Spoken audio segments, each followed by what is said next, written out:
Namaskar and good afternoon. They say good conversations end, but the great conversations echo. I welcome all of you to this valedictory session of a conference that promises to leave a lasting impact. It is my honor to acknowledge the presence of respected Vice Chancellor IIFT, Professor Rakesh Mohan Joshi, our guest of honor, Professor Ajay Manrai, Editor-in-Chief, Journal of Global Marketing, our chief guest, Shri Mohit Malhotra, Director and CEO of Dabur India Limited. Other distinguished guests, speakers, researchers from across the globe, esteemed IIFT faculty, students, members of the administration, and the media. A very warm welcome to each one of you. First, I would request Professor Rakesh Mohan Joshi to welcome Professor Ajay Manrai and Shri Mohit Malhotra with a planter. Our backstage team will assist.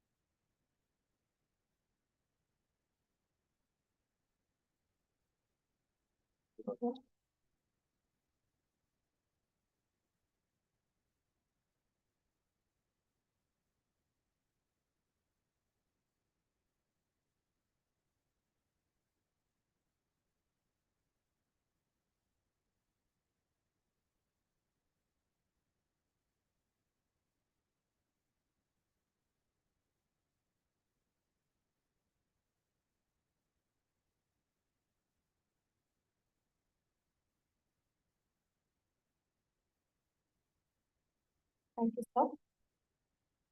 So without any further delay, I would first introduce Professor Ashish Pandey and would invite him for the valedictory welcome address. Dr. Ashish Pandey is a seasoned finance academic and industry expert with over 25 years of experience. He holds a Ph.D. in finance from Delhi University and currently serves as professor and head of research division at IIFT. His teaching spans equity valuation, portfolio management, and international finance, and he has previously worked in investment banking and equity research. Dr. Pandey has published over 60 research papers in reputed journals, authored a book on capital markets, and edited 5 others.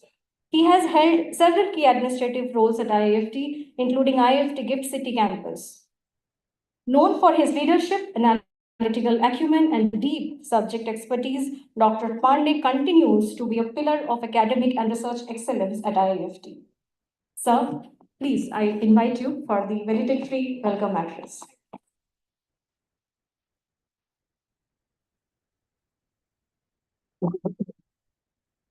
So, our chief guest, Shri Mohit Malhotra ji, guest of honor, Professor Ajay Manrai, Vice Chancellor IIFT, Professor Rakesh Mohan Joshi ji, my colleagues, Dr. Preeti, Dr. Ashish, faculty colleagues, delegates, administration team, our students and dear participants. I'd like to welcome you all for this valedictory session of a 3 days Global Business Research Conference GBRC 2025, as we have acronymed that. So I'm quite happy that we all have, reached from where we started and the way where we have reached. It's quite satisfying. I wanted to speak few things during inaugural, but there were some changes, and my boss asked me to speak for 5 minutes. Now he has given me grace of double the time, so I can speak my mind out.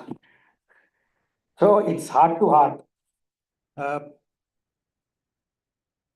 Philip Kotler said that marketing is at the core, nucleus of everything, and everything revolves around marketing. And there are marketing stalwarts sitting over here. Whatever I'm going to say, they'll pick me up for that. But I'm not trying to talk much on that. But as a finance student, I used to think that finance is at the fulcrum of everything, and everything revolves around finance. You are doing marketing for what? So I want to take it to research. in an academic institution, we would say that research is the fulcrum of the institute and everything should revolve around research. So it should be the center of all the activities, be it teaching, be it training, be it consulting, or any other activity. Because as a teacher, especially if you don't have industry experience, then life becomes monotonous after some time. So it is only research through which you can upgrade your knowledge and the outcomes of that research you can take into your classrooms. The second thing is that some sort of training programs you can also do through those research which you have done or consulting assignments. And above all our rankings, accreditations, etc., they also depend upon research. So for academic institutions, research should be the center place, and this sort of networking opportunity like GBRC conference, it helps you to network with industry and learn while resolving their problems. Now, when I say research, it does not only means empirical research. There is another important research which, research scholars should pay attention to, which is pedagogical research, that is case. You should do case analysis wherein, you interact with industry and you either solve a real-time problem, or if something has already happened, you solve that and you take that into the classroom. So while your PhDs, you can also think of, there are certain areas wherein empirical research is not possible, then you should think of pedagogical research. We all want to become successful in our life. And since yesterday we are hearing publish, perish, flourish. So in research, in academics, if you want to publish, then I said it in the morning, it was a bit quick, that the two important things are process and passion. If you want to become successful as a researcher, then process is important, not the end product that per se, that I want to publish a paper, somehow I need that paper. If I don't understand the process, then it is of no use. For example, for MBA students, if we take you and we give you degree, that here you enter and this is the degree. So what happens? Where does learning go? So the process is important, but process, those people will follow who will have passion. So these are the two important things to succeed especially in publication. Another thing which I would like to share here is that since our childhood, it is about attitude. Since our childhood, we have been told that you have to compete. So compete, and we learn to compete. But in my little experience of life, I have learned that we should reverse it and we should try to collaborate with others and compete with self. Am I becoming better version of myself next day? So that would help you in success. When I say collaboration, now collaboration is also nowadays in research, that is also much, people say it's kind of abused word, but when I say collaboration, I am talking about collaboration with contribution. Collaboration without contribution is corruption. So when we talk about success, the third thing and the last thing which I would like to talk about is success Baiju also attained. Baiju was also successful when it started. But when we talk about success, we are talking about sustainable success. And for people, it's a buzzword, it's a word which everybody uses right now. But how many of us are following it? Sustainable success, a lot of people are talking about ESG. Now, ESG is a proxy of sustainability. I am also doing a little bit research in this area on ESG from the investor's perspective. And what we are finding in our initial findings, we are finding is that when you are trying to look at ESG as a proxy for sustainability, we are doing it for 5 major Asian markets. We found that ESG conscious investors, they are willing to forego some part of return, which is called as, in finance, it is called as greenium. They are creating greenium where some sort of return they are sacrificing because they are environment friendly, they are following societal norm, and these are better governed firms because they are investing a lot on technology. So which in the long run can reduce their cost of capital and they can have sustainable cash flows in the long run. So we are in the midst of that. But now a lot of such studies are going on. If we look at geopolitically sustainability, some people are talking about, they think that territorial expansion can lead to sustainability. If we talk about life, then in India, our scriptures way back have given us a mantra of sustainability, that is Vasudhaiva Kutumbakam. The earth is one, the universe is one, we all are one. So if we can follow that, and in Gita, Bhagwan Krishna also talked about that. When he says, Karmanya Vadikaraste Ma Phaleshu Kadachana Ma Karma Phaletur Bhute Sangostve Karmani, he actually is talking about, in a way, sustainability.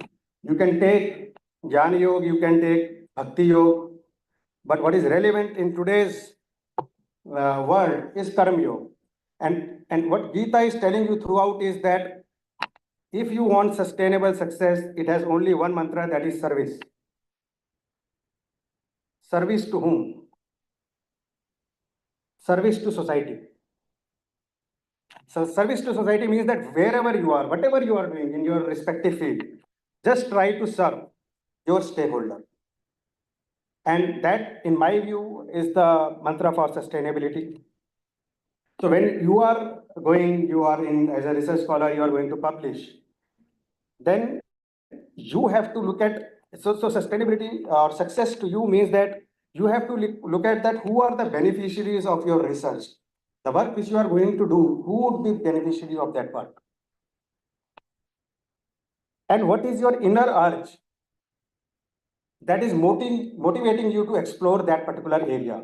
I'll give you, and in the process you will learn. And success, I believe, is bound to happen then. I'll say that, I'll give you a small tip. Many of my research scholars also, or otherwise also, people tend to talk about methodology. Methodology को देख लो कितना econometrically sound है या कितना complex methodology में हम जा सकते हैं, and then we'll try to. So in a reverse order, we are trying to look at things. My mentor told me that if you are going to do research, then the only way to do that is that you have to do a thorough literature review.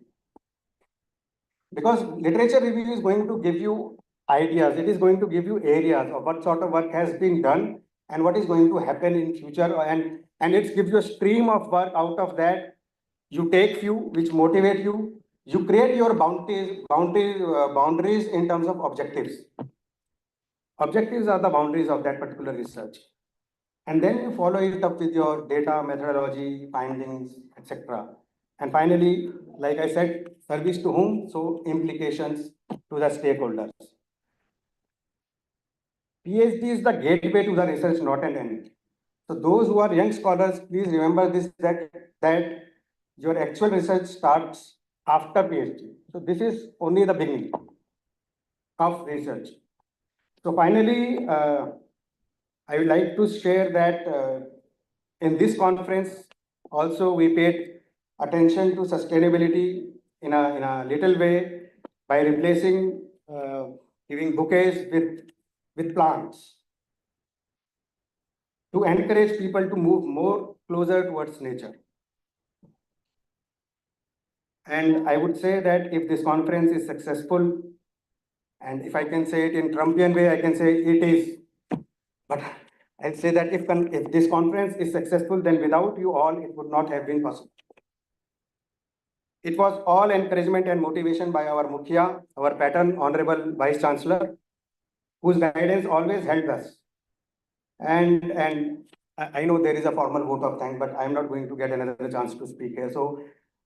So I would be failing in my duty if I don't take names of blood flowing behind this body, which is called as GBRC, the two conveners, Dr. Preeti and Dr. Ashish, our research scholars. I hope that they have learned a lot during this process, because tomorrow you are going to become faculty members and you are going to conduct these researches or these events.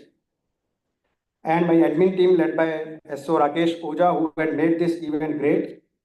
And the amazing thing is that we started in the month of November, and in the month of March, the show has been put in front of all of you.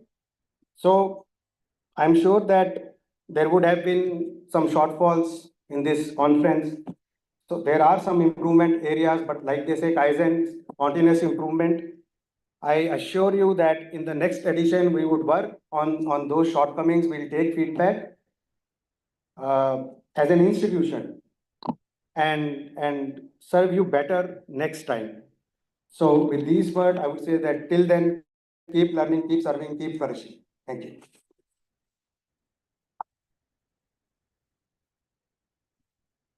Thank you, sir, for those insightful words.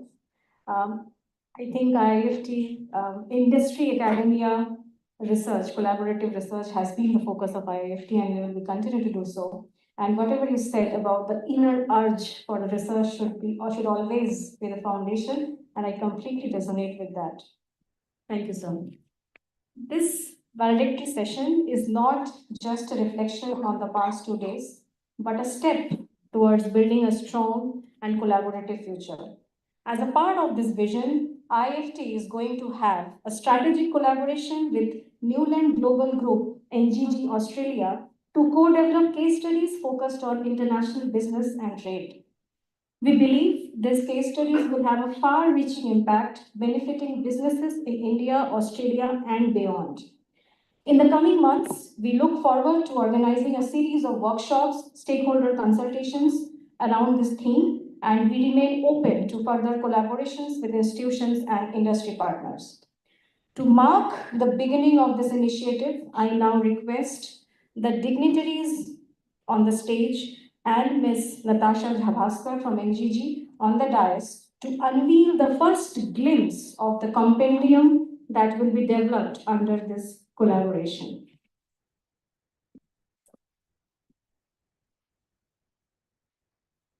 You speak something? You can say something? Yeah. Do you want me to speak before or after? So I request Ms. Natasha Jha to throw some light on this initiative after we unveil the, yeah.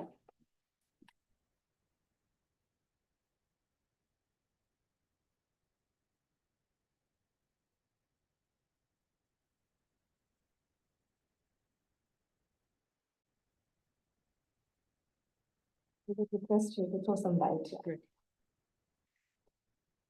Thank you, Arunima, and good afternoon, everyone.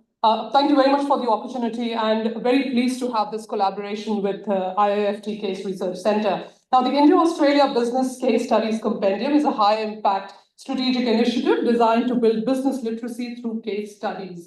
The reason for the project is the lack of business literacy among Australian businesses and even Indian businesses about the Australian ecosystem, as well as the understanding of Indian ecosystem among Australian businesses.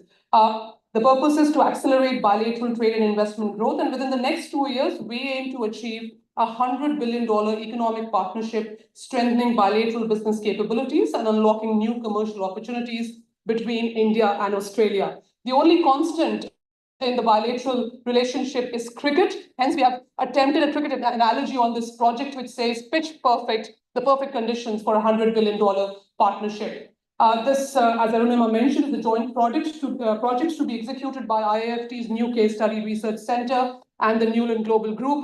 We are Australia's leading corporate advisory firm, focused specifically on Australia-India trade and investment ties. And we are proud to be the first international partner of IIFT's Case Study Research Center.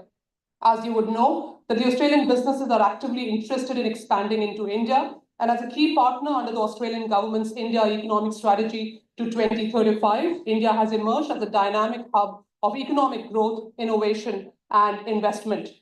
With its robust industrial base, a thriving startup ecosystem, and progressive economic policies, India presents immense opportunities for Australian businesses looking to engage with one of the world's fastest growing markets. However, despite these trends, awareness of India's evolving business landscape remains limited among Australian stakeholders.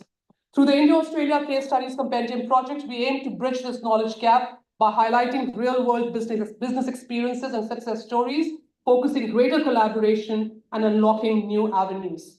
The project aligns with key bilateral economic agreements. As you would know, we have signed the interim India-Australia Economic Cooperation Trade Agreement called the IIFT, and we are currently negotiating CECA, which is the Comprehensive Economic Cooperation Agreement. There are a range of things that we are attempting to showcase through this project, helping businesses understand what's really happening in the Indian ecosystem, sectoral drivers, policies, practices, and we'll be engaging with a range of our industry stakeholders to really ensure that we convert the intent of the bilateral relationship to commercial, tangible outcomes, the dollar value of this relationship rather than just focusing on activities. The project will present sector-specific insights from businesses, which will be developed through stakeholder engagement, offering practical guidance on overcoming challenges. It also aims to reduce information asymmetry and assisting businesses to make informed decisions, as well as assisting our Ministry of Commerce here in India to create a more transparent and efficient and mutually beneficial business environment with having a strong negotiating position in the ongoing trade talks. As for the current state of this project, we have already engaged an extensive network of over 300,000 businesses across Australia and India with institutional partnerships. Currently, this project is supported by major industry bodies, including Export Council of Australia, Tech Council of Australia, Smart Energy Council, Renewable Energy Council Asia Pacific, Advanced Manufacturing Growth Centre, Business New South Wales, Australia-India Business Council, Indo-Australian Chamber of Commerce, Confederation of Indian Industry, to name a few. We have divided this project in 5 specific themes, including global trade and economics, innovation and technology, energy transition, advanced manufacturing, and workforce mobility.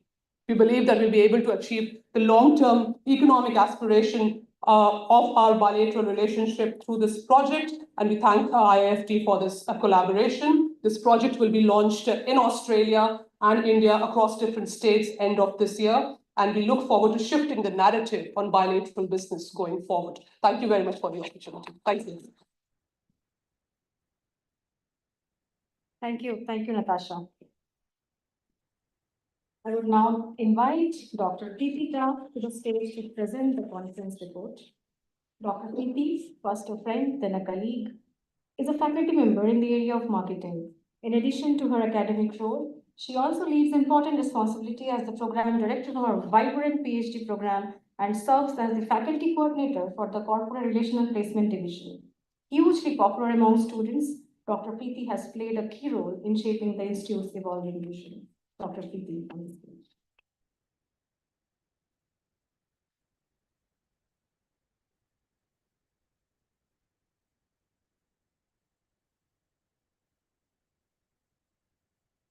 So as we come to the end of this third day of Global Business Research Conference, and with the launch of the project called Pitch Perfect, I can only remember 3 words: Ant Asti Prarambh. So as we come to the culmination of Global Business Research Conference 2025, we reflect on a journey that began in the 3rd week of October 2024 and formally launched the GBRC on December 10th, 2024 by launching the website as well as the brochure. Hosted by Indian Institute of Foreign Trade, New Delhi, GBRC 2025 served as a platform for scholars, researchers, and industry professionals to engage in scholarly and critical discussions on the theme Beyond Boundaries, Reimagining Research for a Globalized World. The conference aimed to foster interdisciplinary research, drive innovation, and encourage meaningful collaborations across various domains of business and trade. The first edition of GBRC 2025 saw an overwhelming response with 227 full papers and extended abstract received. After a rigorous review process, 138 papers were accepted, resulting in an acceptance rate of 60%. Of these, 112 papers were presented across multiple sessions covering key areas such as global trade, finance, marketing, IT, and analytics, human resource management, entrepreneurship, and sustainability. The event saw the participation from over 200 delegates representing 11 countries, making it a truly global forum for academic and research exchange. The papers were presented in 22 technical sessions in 2 days. The conference had collaborations with national and international journals, including Foreign Trade Review, Journal of Global Marketing, FIIB Review, and others. academic partnership with University of Southampton, Malaysia and DCU Business School, Ireland. The pre-conference workshop of GBRC 2025 featured distinguished speakers, Professor Michael Dolling from DCU Business School, Dublin City University, Ireland, and Professor Shilpa Madan from Singapore Management University for sharing valuable insights on the workshop's use of generative AI in business and policy research, experimental methods in business research. From thought-provoking discussions to hands-on learning, the workshop provided researchers and academicians, industry professionals with cutting-edge methodologies to enhance their research and business strategies.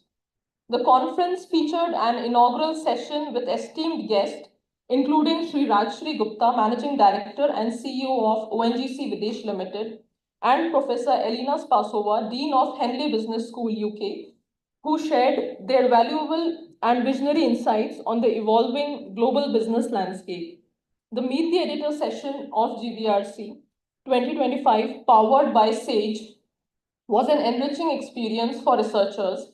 We were honored to have distinguished panel of editors who had shared valuable insights on journal selection, manuscript preparation, and peer review process and publishing best practices.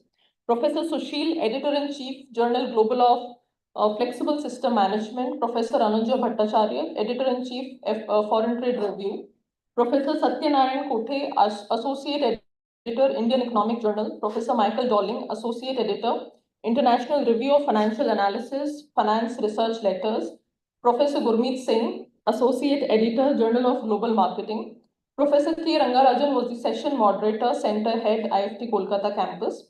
From SAGE, we had Rahul Kumar Sharma, Senior Managing Editor. The session offered practical takeaways on how to publish in high-quality research journals successfully. Last day of the conference featured a plenary session on the theme Navigating Economic Disruptions, Strategies for Resilience, powered by CRIT. Our esteemed panel members comprised of Professor Rakesh Mohan Joshi, IIFT, Professor Preetam Banerjee, Head Center for WTO Studies, Dr. S.P. Sharma from Ph.D. Chamber of Commerce and Industry, Ms. Natasha Jha Bhaskar from Newland Global Group Australia, and Professor Biswajit Nag, IIFT. Throughout the event, the panel discussions, keynote addresses, and expert workshops provided valuable perspectives on future of trade, digital finance, sustainable business models, and the role of academia in shaping industry trends. The special highlight will be the Best Paper Award sponsored by SAGE, recognizing outstanding research contributions across disciplines. GBRC 2025 has successfully provided a space for scholars and professionals to exchange ideas, foster collaborations, and advance research that will shape the future of global business. The conference's impact extends beyond these 3 days as the knowledge shared and connections made here are expected to drive future research and innovation. With an impressive turnout, high-quality presentation, and a vibrant intellectual atmosphere, GBRC 2025 has set a strong foundation for future editions. We look forward to GBRC 2026 continuing the mission to promote impactful and forward-thinking research in global business. Thank you.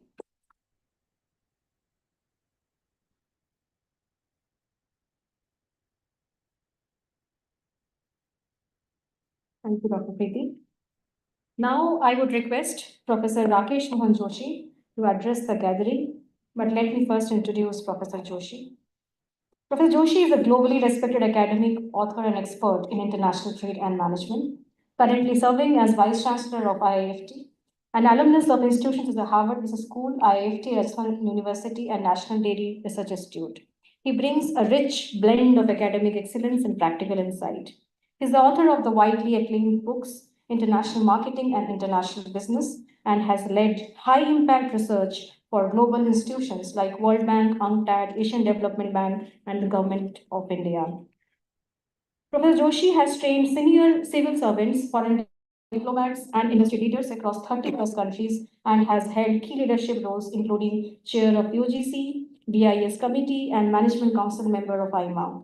Honored with Atal Bihari Vajpayee Award of Lifetime Achievement in Economic Research, Professor Joshi is a thought leader whose work continues to influence trade policy and business strategy worldwide. So I request you to address the gathering.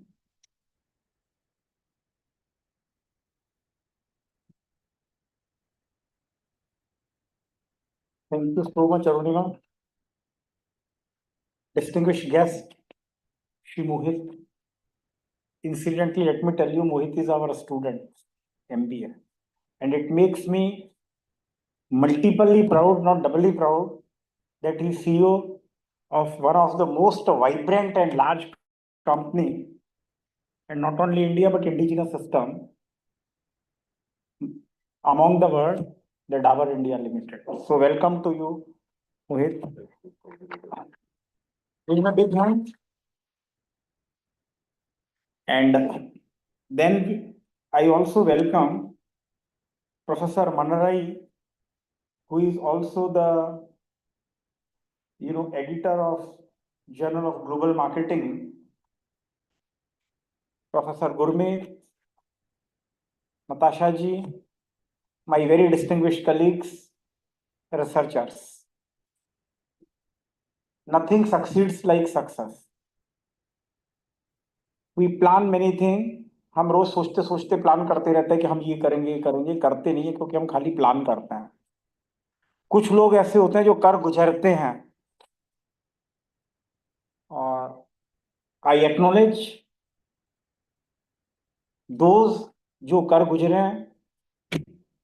So credit goes to the head research, Ashish Pandey, and his very able lieutenants, Preeti and Ashish. There are double Ashish. Double engine sarkar hoti hai, hamari bhi double engine hai. So that is the secret of success. And then I'm very fortunate to be surrounded by very, very vibrant and academically outstanding professors who themselves are institution in themselves. चक्कर ये है कि वो बाहर जाके अपना जो है ना, people know them outside more than people know them in the institute. I want that people should know them in the institute. So this entire conference was an effort to concentrate the energy.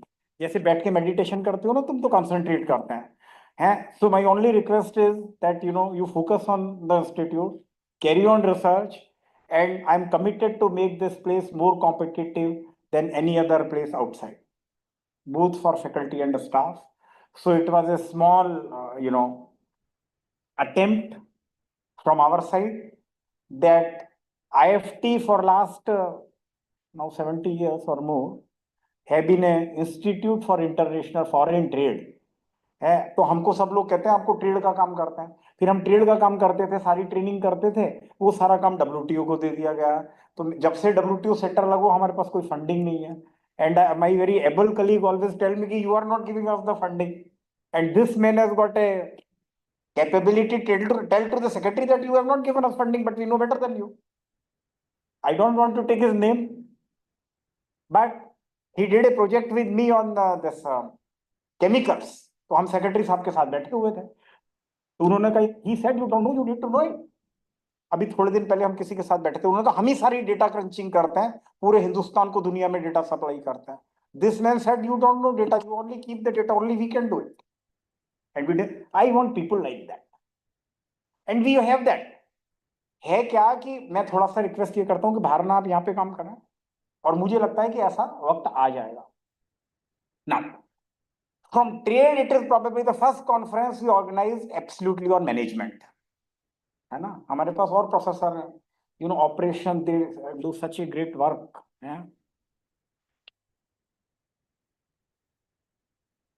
So it's the first conference, और सबसे important ये है कि प्रीति and her team led by Ashish conceptualized it 3 months before और किया.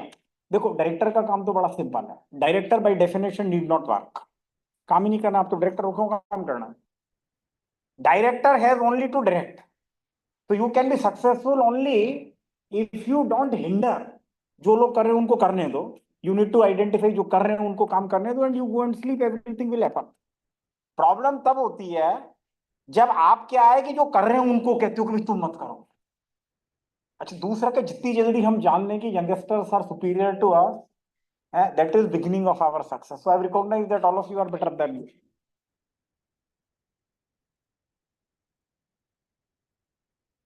And as a result, I am very sure that any जब भी क्या होता है कि अभी वो है नहीं पूजा, उन्होंने एक एचआर कॉन्फ्रेंस की तो बड़े बड़े एचआर एक्सपर्ट आए, तो उन्होंने हमको ये बताया कि जैसे जैसे ऑर्गेनाइजेशन बड़ा होता है ना, तो लोग साइलोज में काम करने लग जाते हैं। ए बी से बात नहीं करता है, बी सी से बात नहीं करता है। तो हमारे यहाँ ऐसा नहीं है, आप लोग तो बहुत इंटीग्रेटली काम करते हैं, है ना, you take care of each other. But मुझे ऐसा लगता है कि if we focus our energy then I think we can achieve unimaginable.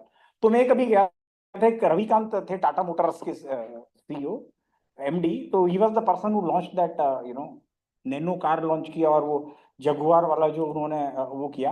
तो उन्होंने मुझे बताया टू अचीव द अनअचीवेबल, क्योंकि उस बुक का डिस्कशन था, if only people need to have faith in you. तो क्या होता है कि ऑटोक्रेटिक स्टाइल, तो जब मैं आया तो सब लोग कहते थे अरे जो आता है आप तो उससे मिल लेते हो। My PA said, she brightest of the bright, तो उसने कहा आप तो जो आता है मिल लेते हो जी, आपका कमरा तो भर जाएगा, you will not be able to work. एक नहीं आता है मेरे पास, everybody is doing their work. मैं आपको बता रहा हूं, only thing is people need to have faith in you that you are not playing tricks with them, and काम करने दो तो अपने आप काम हो जाता है। So that is working. So I think compliments to the entire team on this thing, all the good things. But Ashish ji ने बताया कि अगर कोई शॉर्टकमिंग रही है तो it is my personal responsibility. I sincerely apologise for that and try that it will not happen. My team has worked extremely well. जहां तक कॉन्फ्रेंस के वक्त का सवाल है, the conference is at the amazing time, और इससे अच्छा तो टाइम ही नहीं हो सकता, क्योंकि 4 दिन बाद अमेरिका का लिबरलाइजेशन डे आने वाला है। आपने सुना है क्या? उसका नया नाम है, जैसे डे ऑफ फ्रीडम होता है ना, कहता है लिबरलाइजेशन डे। तो लिबरलाइजेशन का डे ये है कि आप पे टैरिफ लगा और अमेरिका लिबरल हुआ, लिबरेट हुआ, बिकॉज इट इज बॉन्डेड। तो हु इज लिबरेटिंग हुम? आपको लगता है आप ही अपने आप को लिबरेट कर लेते हो। This is exactly what is happening. So मैंने तो मनरी साहब को बताया, मैंने कहा शत शत प्रणाम अमेरिका के रिसर्चर्स को, है ना। हमारे यहाँ किसी ने अपने उस पर डाल रखा है अपना स्टेटस, शत शत प्रणाम। तो अमेरिका के रिसर्चर को शत शत प्रणाम कि वो ऐसी हालत ले आए हैं। देखो एक चीज समझो, अभी हम थे, we were talking to some big researchers, we did a lot of webinars on the Trump tariffs and all that, America वालों से भी था। अभी मैंने वो कनाडा में किया। आधी सारी रात, हम तो सारी रात काम करते हैं, हमारे लिए कोई टाइम नहीं है। रात को 1 बजे शुरू होती है कॉन्फ्रेंस, 4 बजे बंद होती है, फिर यहाँ पे बुला लेते हो 9 बजे। तो होता क्या है कि if any leader makes a mistake, कोई भी प्राइम मिनिस्टर प्रेसिडेंट है ना, रिसर्च के बिना नहीं बोलता है। They have a big input before they speak, है ना। तो हम तो गलती करते हैं, अगर भारत में कोई चीज होती है स्वदेशी तो कहते हो इंडिया बिकम प्रोटेक्शनिस्ट, लेकिन बड़े लोग करते हैं। तुलसीदास ने रामचरितमानस में लिखा है कि समरथ को नहीं दोष गुसाएं, माइट इज राइट, जिसकी लाठी उसकी भैंस। तो बड़े आदमी जो कहते हैं उसी को सच माना जाता है, वो माना जा रहा है। तो मुझे लगता है कि आज इतने अच्छे टाइम पे कॉन्फ्रेंस हुई है, which has given a food for thought to each one of us. And what is very important is that the culture of research and high-end research in the management area, है ना, it is being inculcated. और trade के साथ साथ हम management पे भी research करने वाले हैं। And professor Rangarajan is there, he came from Calcutta, I am grateful to him. It's also our attempt to work together. There is no difference between the campuses. We had researchers, top researchers from all campuses. 2 लोग हमारे चले गए हैं, बहुत बहादुर लोग, है ना। And we have people from all campus. और एक, I am highly grateful to Natasha ji, she came from Australia. And देखो क्या होता है, जो करना है वो आज करो, कल कभी नहीं आएगा। शाम तक इतना काम कर लो कि सोने के बाद तो ईश्वर को पता है आप जिंदा रहोगे कि नहीं। गलत नहीं बता रहा हूं। एक हमारे यहाँ केरल में एक जगह, उसको कहते हैं कलाड़ी, कलाड़ी में एक शंकराचार्य हुए। तो उन्होंने कहा है, नलिनी दलगत सलिलम तरलम तत्व जीवति अतिशय चपलम विद्धि व्याधिभिमान ग्रस्तम लोक शोक हतम च समस्तम। साहब ने थोड़ा श्लोक सुनाया आपको, तो सोचा मैं भी सुना दूं, इसीलिए सुना था। अब क्या हुआ, नलिनी, नलिनी आप जानते हो, नॉट दैट नलिनी, नलिनी कहते हैं कमल को, दल कहते हैं पत्ता, नलिनी दलगत, गत मीन्स गया हुआ, सलीलम पानी की बूंद,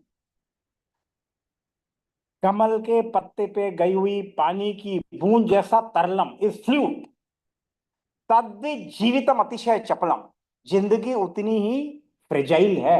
हम यहाँ है, घर पहुंचेंगे कि नहीं ऊपर वाले को पता है, हमको नहीं पता है, डोंट थिंक दैट। तो जो स्ट्रेटेजी है ना, कुछ स्ट्रेटेजी से नहीं होता, मेरा मानना है, बट आप करिए।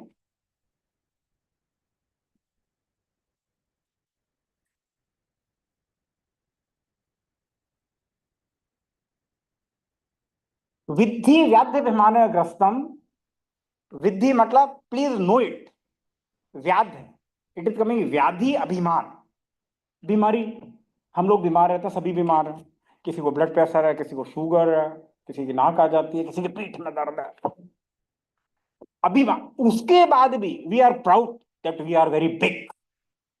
मैं नहीं कह रहा हूं, शंकराचार्य कह रहे हैं, मेरा कुछ भी नहीं है इसमें, कोट अनकोट।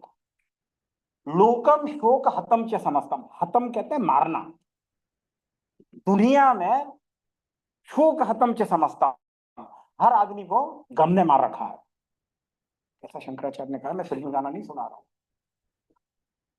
आप समझ गए।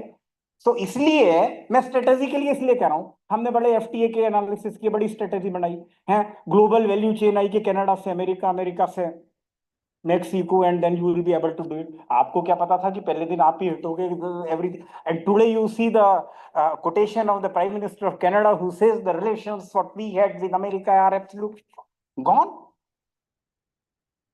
लेकिन कोई बात नहीं, बनाइए, जिंदगी में होता वही है, वो कभी नहीं होता है जो आप सोचते हो। अच्छा बताओ, आप लोग आईएफटी में आए, आने के 4 साल पहले किसने सोचा था कि you will come in IFT what ever capacity हुआ? सोच के बताओ, कोई किसी ने सोचा हो तो बता दो। जहां सोचा था वहां आप जा नहीं सकते, क्योंकि आपके हाथ में ही नहीं है। मैं तो सबको कहता हूँ, रजिस्ट्रार साहब भूतपूर्व आ रहे, मैं इनको रोज कहता हूँ।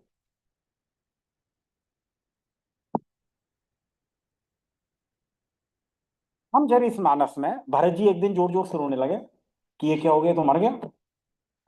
तो वशिष्ठ ने उनको कहा, सुनहि भरत भावी प्रबल बिलख कहूं मुनिनाथ, हानि लाभ जीवन मरण यश अपयश विधिहात। तो रो रहे थे, तो उन्होंने कहा कि हानि और लाभ, जिंदा रहना और मरना, और आपको किसी काम करने से यश मिलेगा या अपयश मिलेगा, ये आपके हाथ में नहीं है। तो एक तो आप ये, but every action has equal and opposite reaction. तो सफलता उसी को मिलती है जो काम करता है। ऐसा नहीं है कि आप यहां से अमृतसर वाली ट्रेन में बैठ जाओ, कोई यार चेन्नई नहीं आ रहा है, अरे आएगा कैसे, कभी नहीं आएगा। तो तुम घर जाके सो जाओ और मेहनत ना करो, कहेंगे टॉप नहीं किया हमने, ऐसा नहीं होगा। So you have to work hard. So I think this conference has created an environment wherein all the researchers, especially the young researchers, all are young, sorry, will get motivated and, you know, bring out some good publications. And देखिए आजकल क्या है, बहुत सारे software आ गए, AI भी आ गया, आप कुछ ना करो उसको को बढ़िया आर्टिकल लिख देता है वो।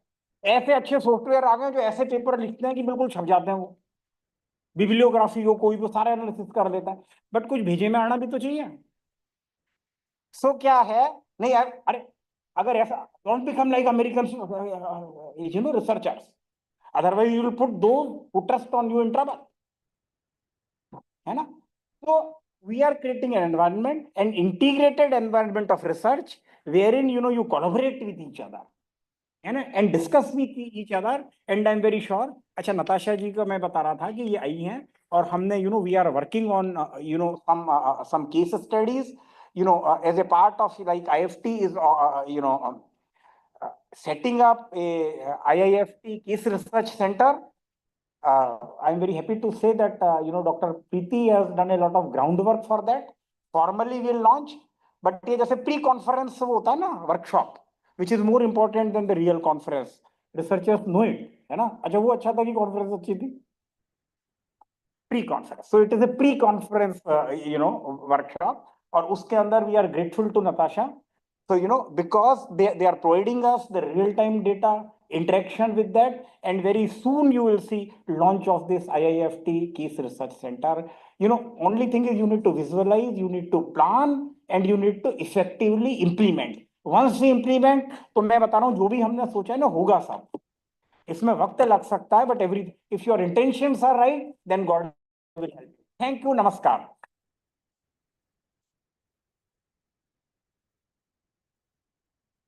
Thank you, sir, for those motivating words. And I'm sure under your vision leadership, the institute has a long way to go.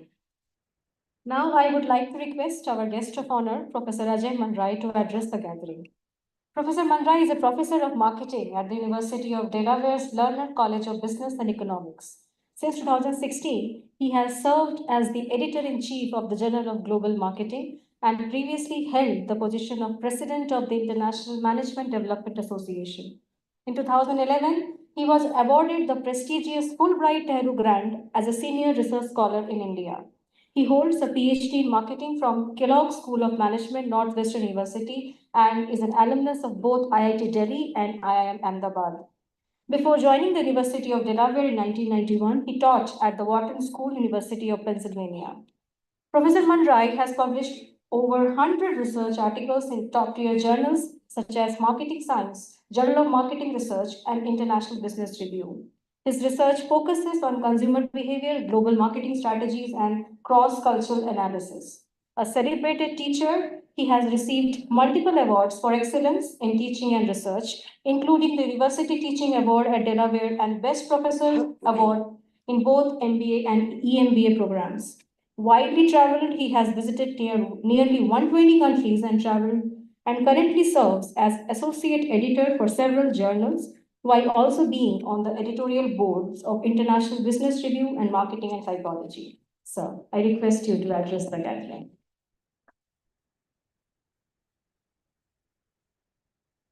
Rather stand here and talk, then go to the mic. Can you hear me?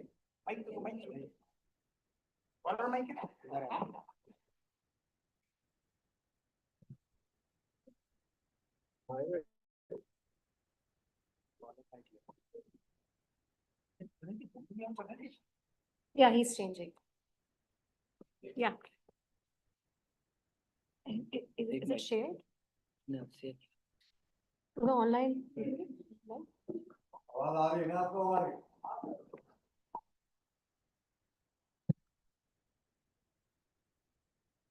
Good evening, Chief Guest, Vice Chancellor G, distinguished guests, faculty, scholars, participants, media, and anybody I left out. Thank you for having me here. I want to especially thank Professor Ashish Gupta, who made it possible. And of course, IIFT. It's my honor and pleasure to be with you. What I'm planning to do is, before I get into this presentation, which I kind of put together, and everything that was said about me is correct, but I am trying to reintroduce myself. So before all this happened, I came from a humble family which originated in a small village called Buttar. It's near Moga in Punjab. I've never been to that village, and I wanted to do that for the last nearly 60 years. The good news is I was able to visit it yesterday.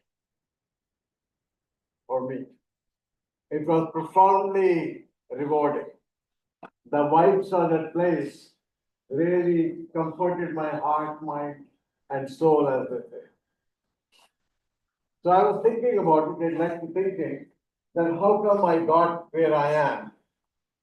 And my conclusion was that it is all because of my parents. And I'm fortunate that I was born in India to Indian parents.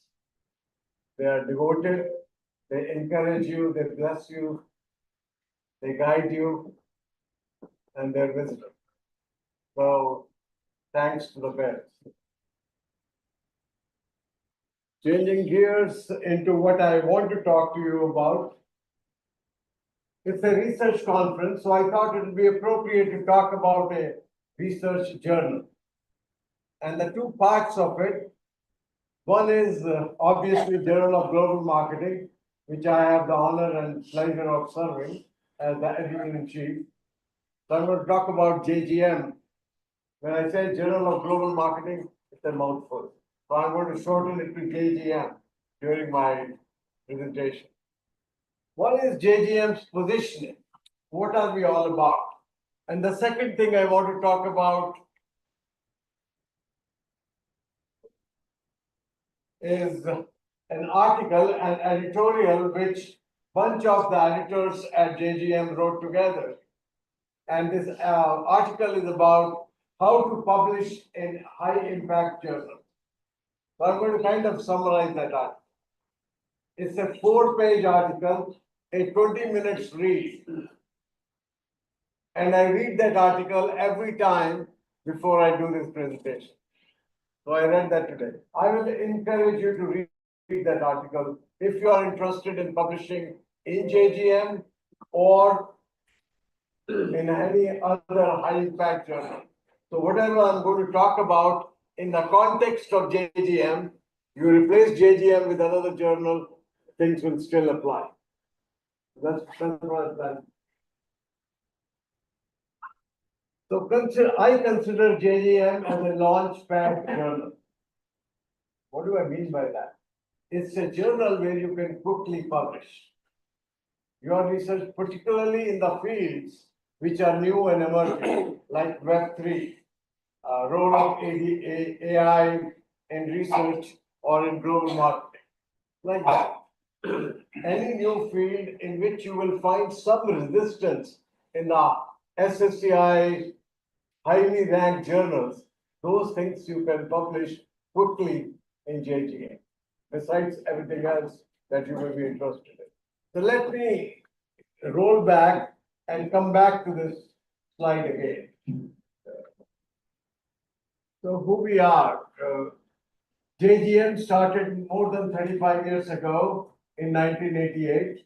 We publish double-blind review, peer review articles, about 20 to 30 articles in a year in 5 issues.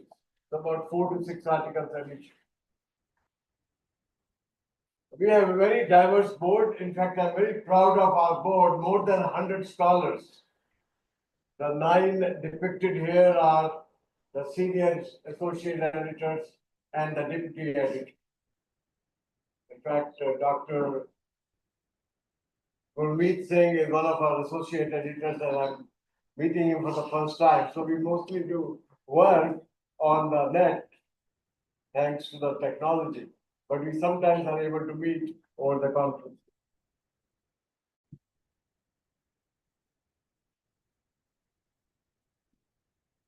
JGM's aims and scope. Basically, we are about a platform on which we invite people from both scholars, both from developed and developing countries, to submit their cutting-edge innovative research, create a dialogue. That's what we are trying to do. We have a wide scope. Any area that is in the field of general field of international, your paper is welcome, depending on what you are doing. If you have doubt, please talk to me, and we will be able to guide which way, whether it will fit in or not. But we have a very broad scope. There is continuous increase in the readership, the usage and downloads of the journal article. Last year, nearly 100,000 papers were downloaded. Increasing trend in submissions. Last year, 23 to 24, 40% increase in submissions. The way I like to say it is, when I took over the journal in 2016, we used to get 1 or 2 papers a week. 2024, last year, beginning of last year, we were getting 1 or 2 papers a day. Beginning of 2025, we are getting 3 or 4 papers a day. So you can, if you plot it, it's going up. We get papers from around the world, but mostly from India, US, China, and Hong Kong, and Australia. India is a big contributor. I get more than 60% of my submissions from India alone. That's why I like to visit India, I guess. But you can understand my other reasons to visit India. The US is a distant second. These 4 or 5 countries put together do about 80% of our submissions.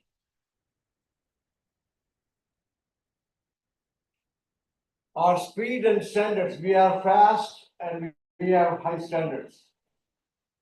0 days average from submission to first decision. 0 days. Means the day your paper comes, it gets read and either it is just rejected or it gets moved further in the review process. 30 days average from submission to first post-review decision.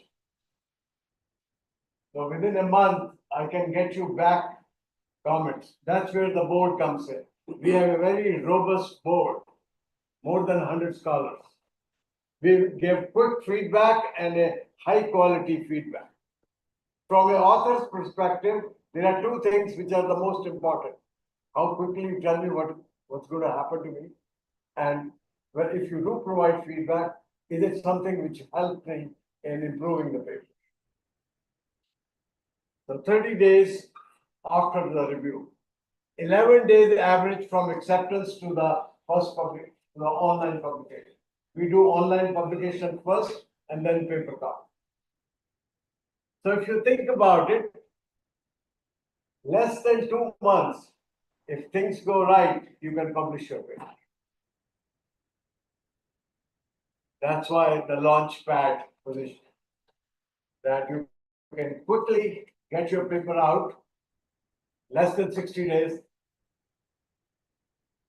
And I invite you to compare these statistics with any of the top SCCI journals, be it JM, JMR, JCR, Marketing Science. I have published in some of those journals, so I know what it takes to do it. It takes not months, years sometimes. And particularly if you're in a new field, like role of AI in globalized world, that kind of close to my heart. The traditional SSCI journals are kind of resistant. They want the field to mature, develop before they do it. So welcome. Here is an opportunity to do your paper in less than 2 months and with quality feedback. We have high standards. We accept about 7% of the papers. More than 90% of the papers are rejected. But that's how the world is, right? Journal impact. We became an ESCI journal, which is a precursor to SSCI journal in 2023. Our 2023 site score is 6.8. By the way, when I began in 2016, it used to be 2.2. So we have grown more than 3 folds. Today we are a Q1 site score best quartile journal. Our goals, we do want to become an SSCI journal, obviously, but Clarivat, which controls move from, so you have to become an ESCI journal first, and then become an SSCI journal. Clarivat took a policy decision in 2022 not to move anybody from ESCI to SSCI, but they will give it impact factor combined for ESCI and SSCI journal. So we will have an impact factor, but it'll take time until they change the policy. So nobody controls Clarivat. We were told earlier, right? We don't control most of our life. So it's controlled by someone else.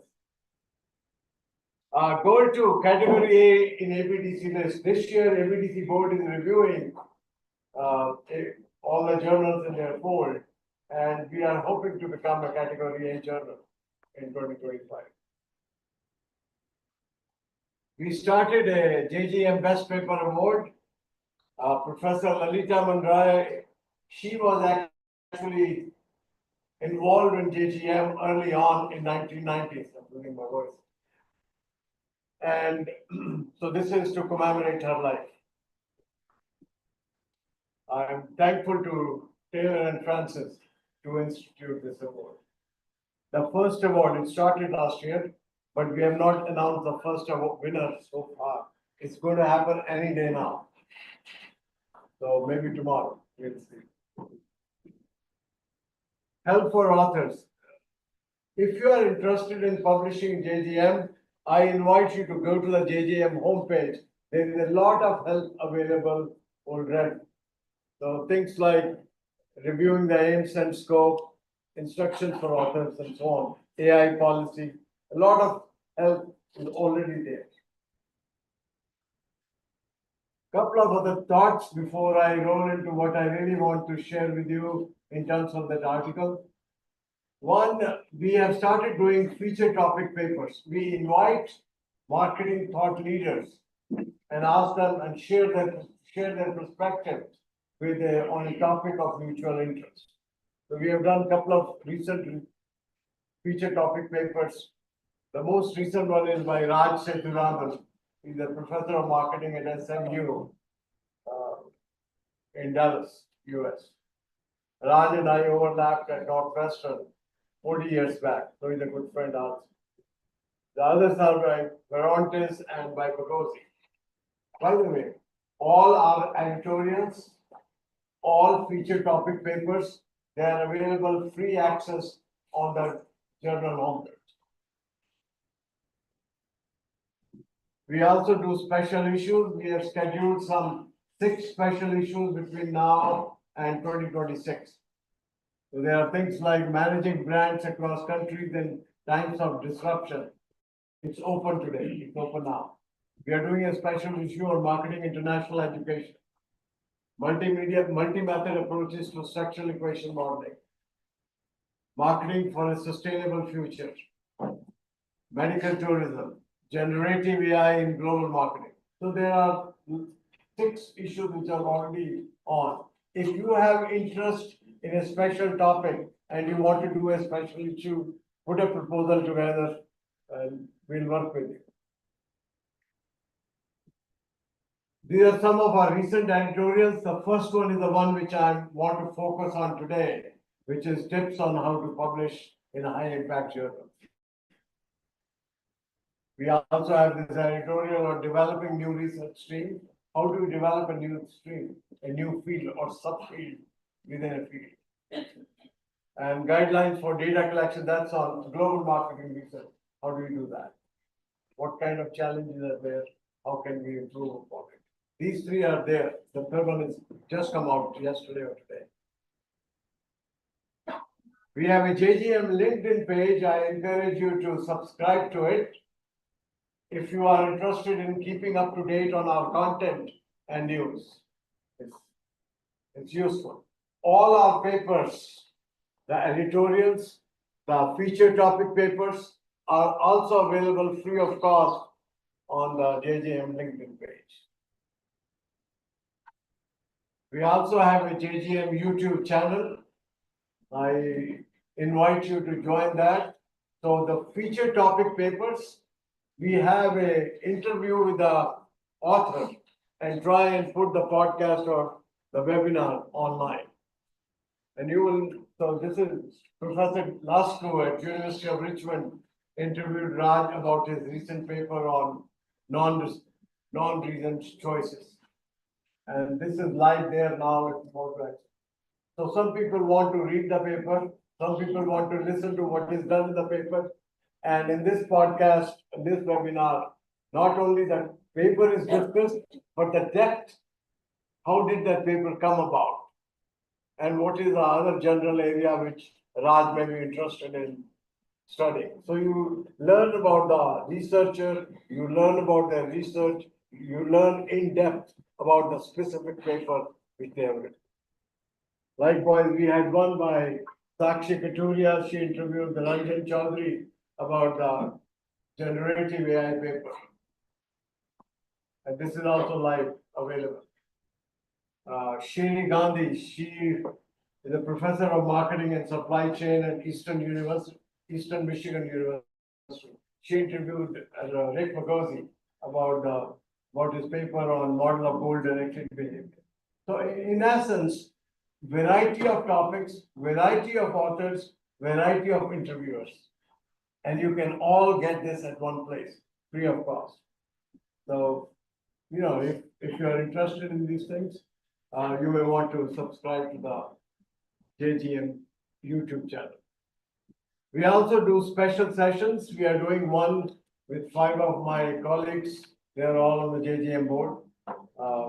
In Academy of Marketing Science World Marketing Conference in Dijon, France, in July 1 to 4. So that was the first part, the positioning part. Now is the real part, which is very close to my heart. And that is crafting excellence, publication tips from the editors of Journal of Global Marketing. That's the actual title of the editorial. It's not for this presentation. I picked it up from the top of the paper. This chart is actually the summary of the paper.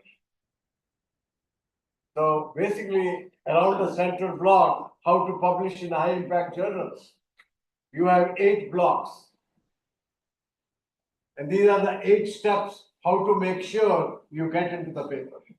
And I thought, if I'm giving a talk at a research conference, the best way to do is, so that it is valuable and relevant to you, is to share with you what I think how to publish a good paper.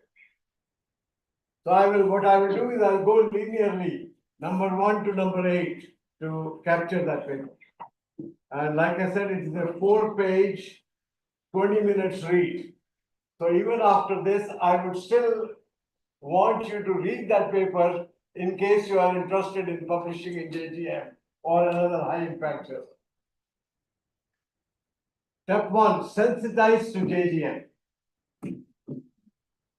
or sensitize to another high impact journal you are interested in. What does it mean? Align with the aims and scope of the journal.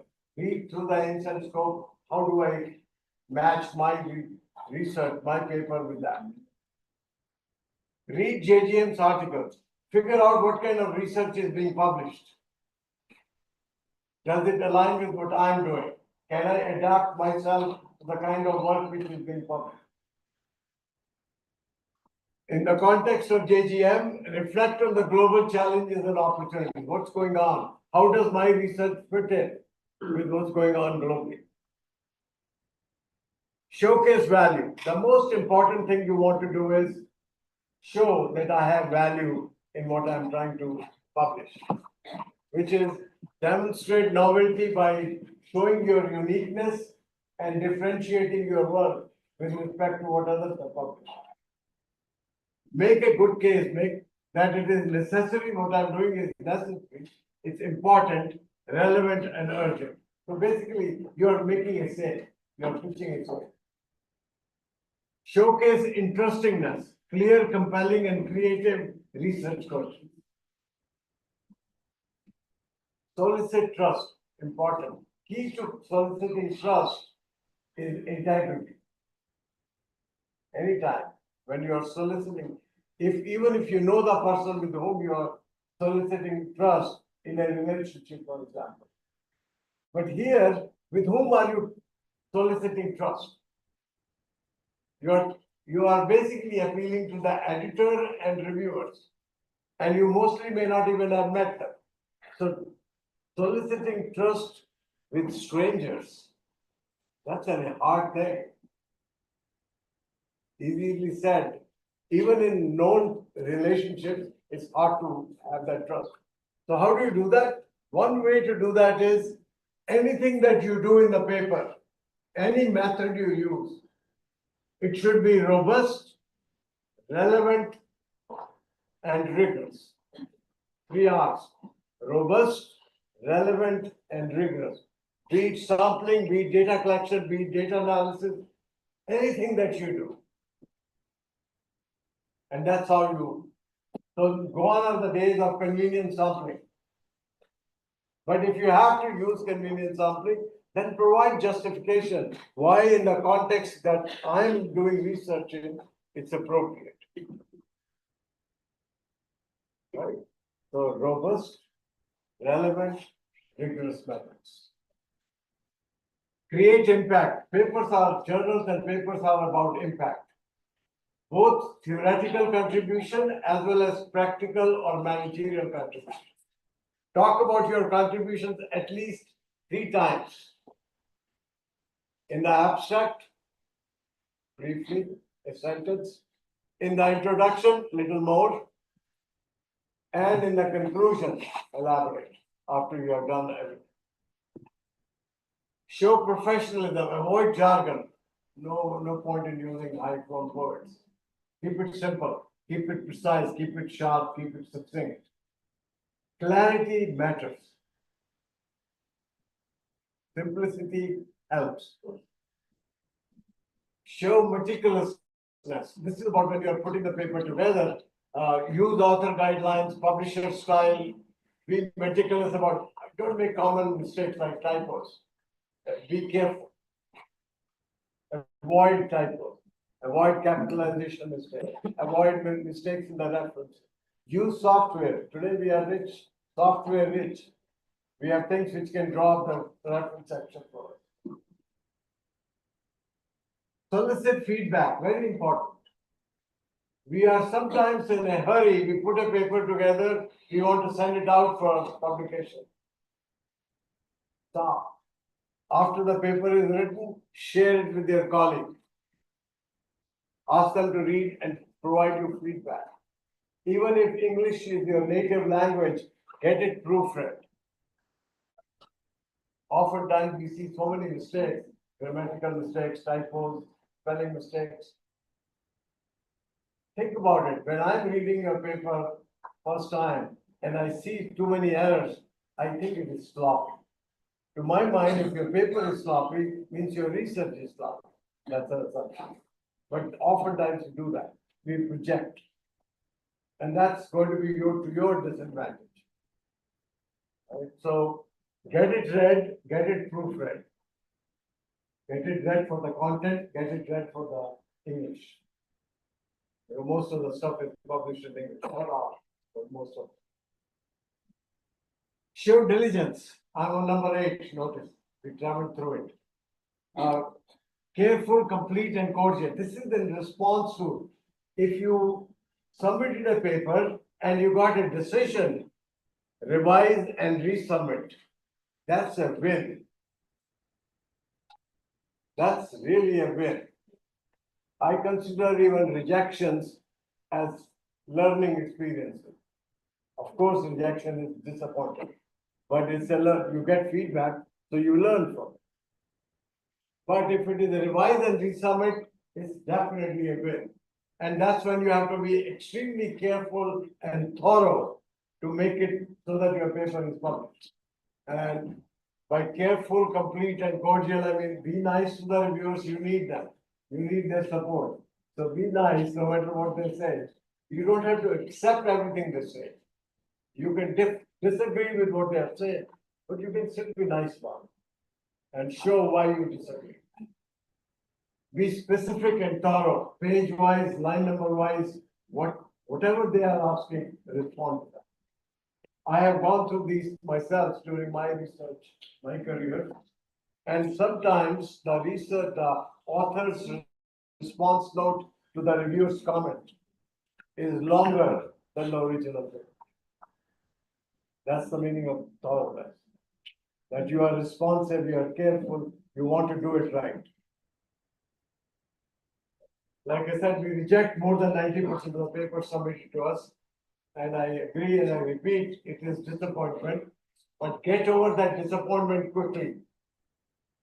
And get back to the paper in terms of what did they say, how do I change it? You may not be able to send it to the same journal. It's okay to send it to another journal.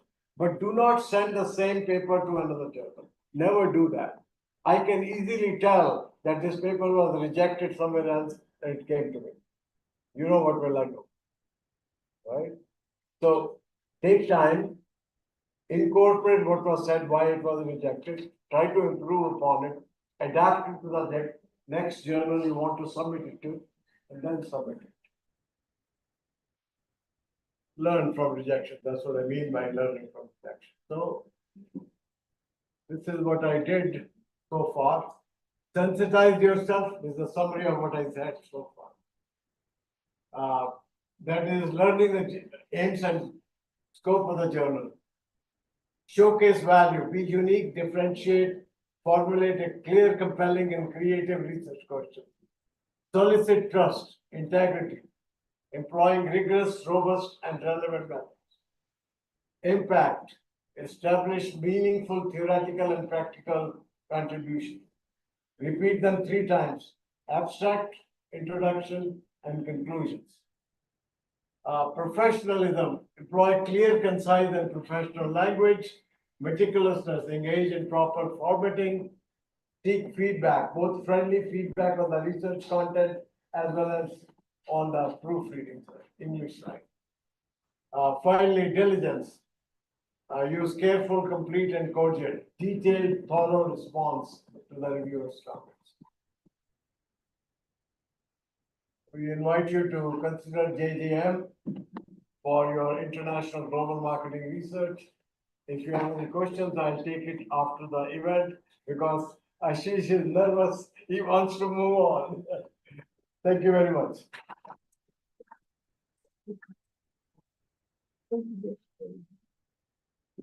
Thank you, sir, for charting the process of the journal, the publication process, and the framework which you just shared was very helpful. Now, I would like to introduce our chief guest, Sri Mohit Malhotra. Mr. Malhotra is the Chief Executive Officer of the $1.2 billion Dabur India Limited, one of the India's largest consumer products maker and best Ayurvedic company. Mr. Malhotra is a management graduate from Pune University and holds Executive Masters in International Business from Indian Institute of Foreign Trade, New Delhi. He joined Dabur as a management trainee in 1994 and handled key assignments in marketing and sales. In 2001, he took over as the business head of European Union. In 2004, he moved into Dabur's international business as head of marketing based in Dubai and took over the reins as Chief Executive Officer of Dabur International in 2008. He took charge as the CEO, India Business, and then as the global CEO of the company in April 2019. Under his leadership, Dabur has created a global footprint and has emerged as a transnational consumer product maker with presence across 100 countries. Mr. Malhotra is driving the company's agenda to popularize and contemporize Ayurveda while focusing on Dabur's motto of being dedicated to the health and well-being of every household. A passionate advocate for a sustainable, diverse, and inclusive global future, Mr. Malhotra has overall responsibility for the company's strategic direction and continued growth. He has a strong leadership record, a deep understanding of the consumer and business landscape across geographies. His achievements in business have earned recognition at the global level. He was ranked amongst most inspiring CEOs for 2 years in a row, 2021 and 22, by the Economic Times. He was also named amongst dominant leaders to watch in healthcare 2021, besides being named CEO of the Year in FMCG category at the Business Leadership Award 2021. He also ranked 28th in the top 100 business leader list, Impact Digital 100 in 2020. He has been ranked in Forbes Middle East list of Arab World's Leading Indian Executives consecutively for 4 years in a row from 2014. Besides being named the NRI Professional of the Year 2016. We are truly honored to have you here. I now request you to share your thought with us through the valedictory address. Sir, over to you.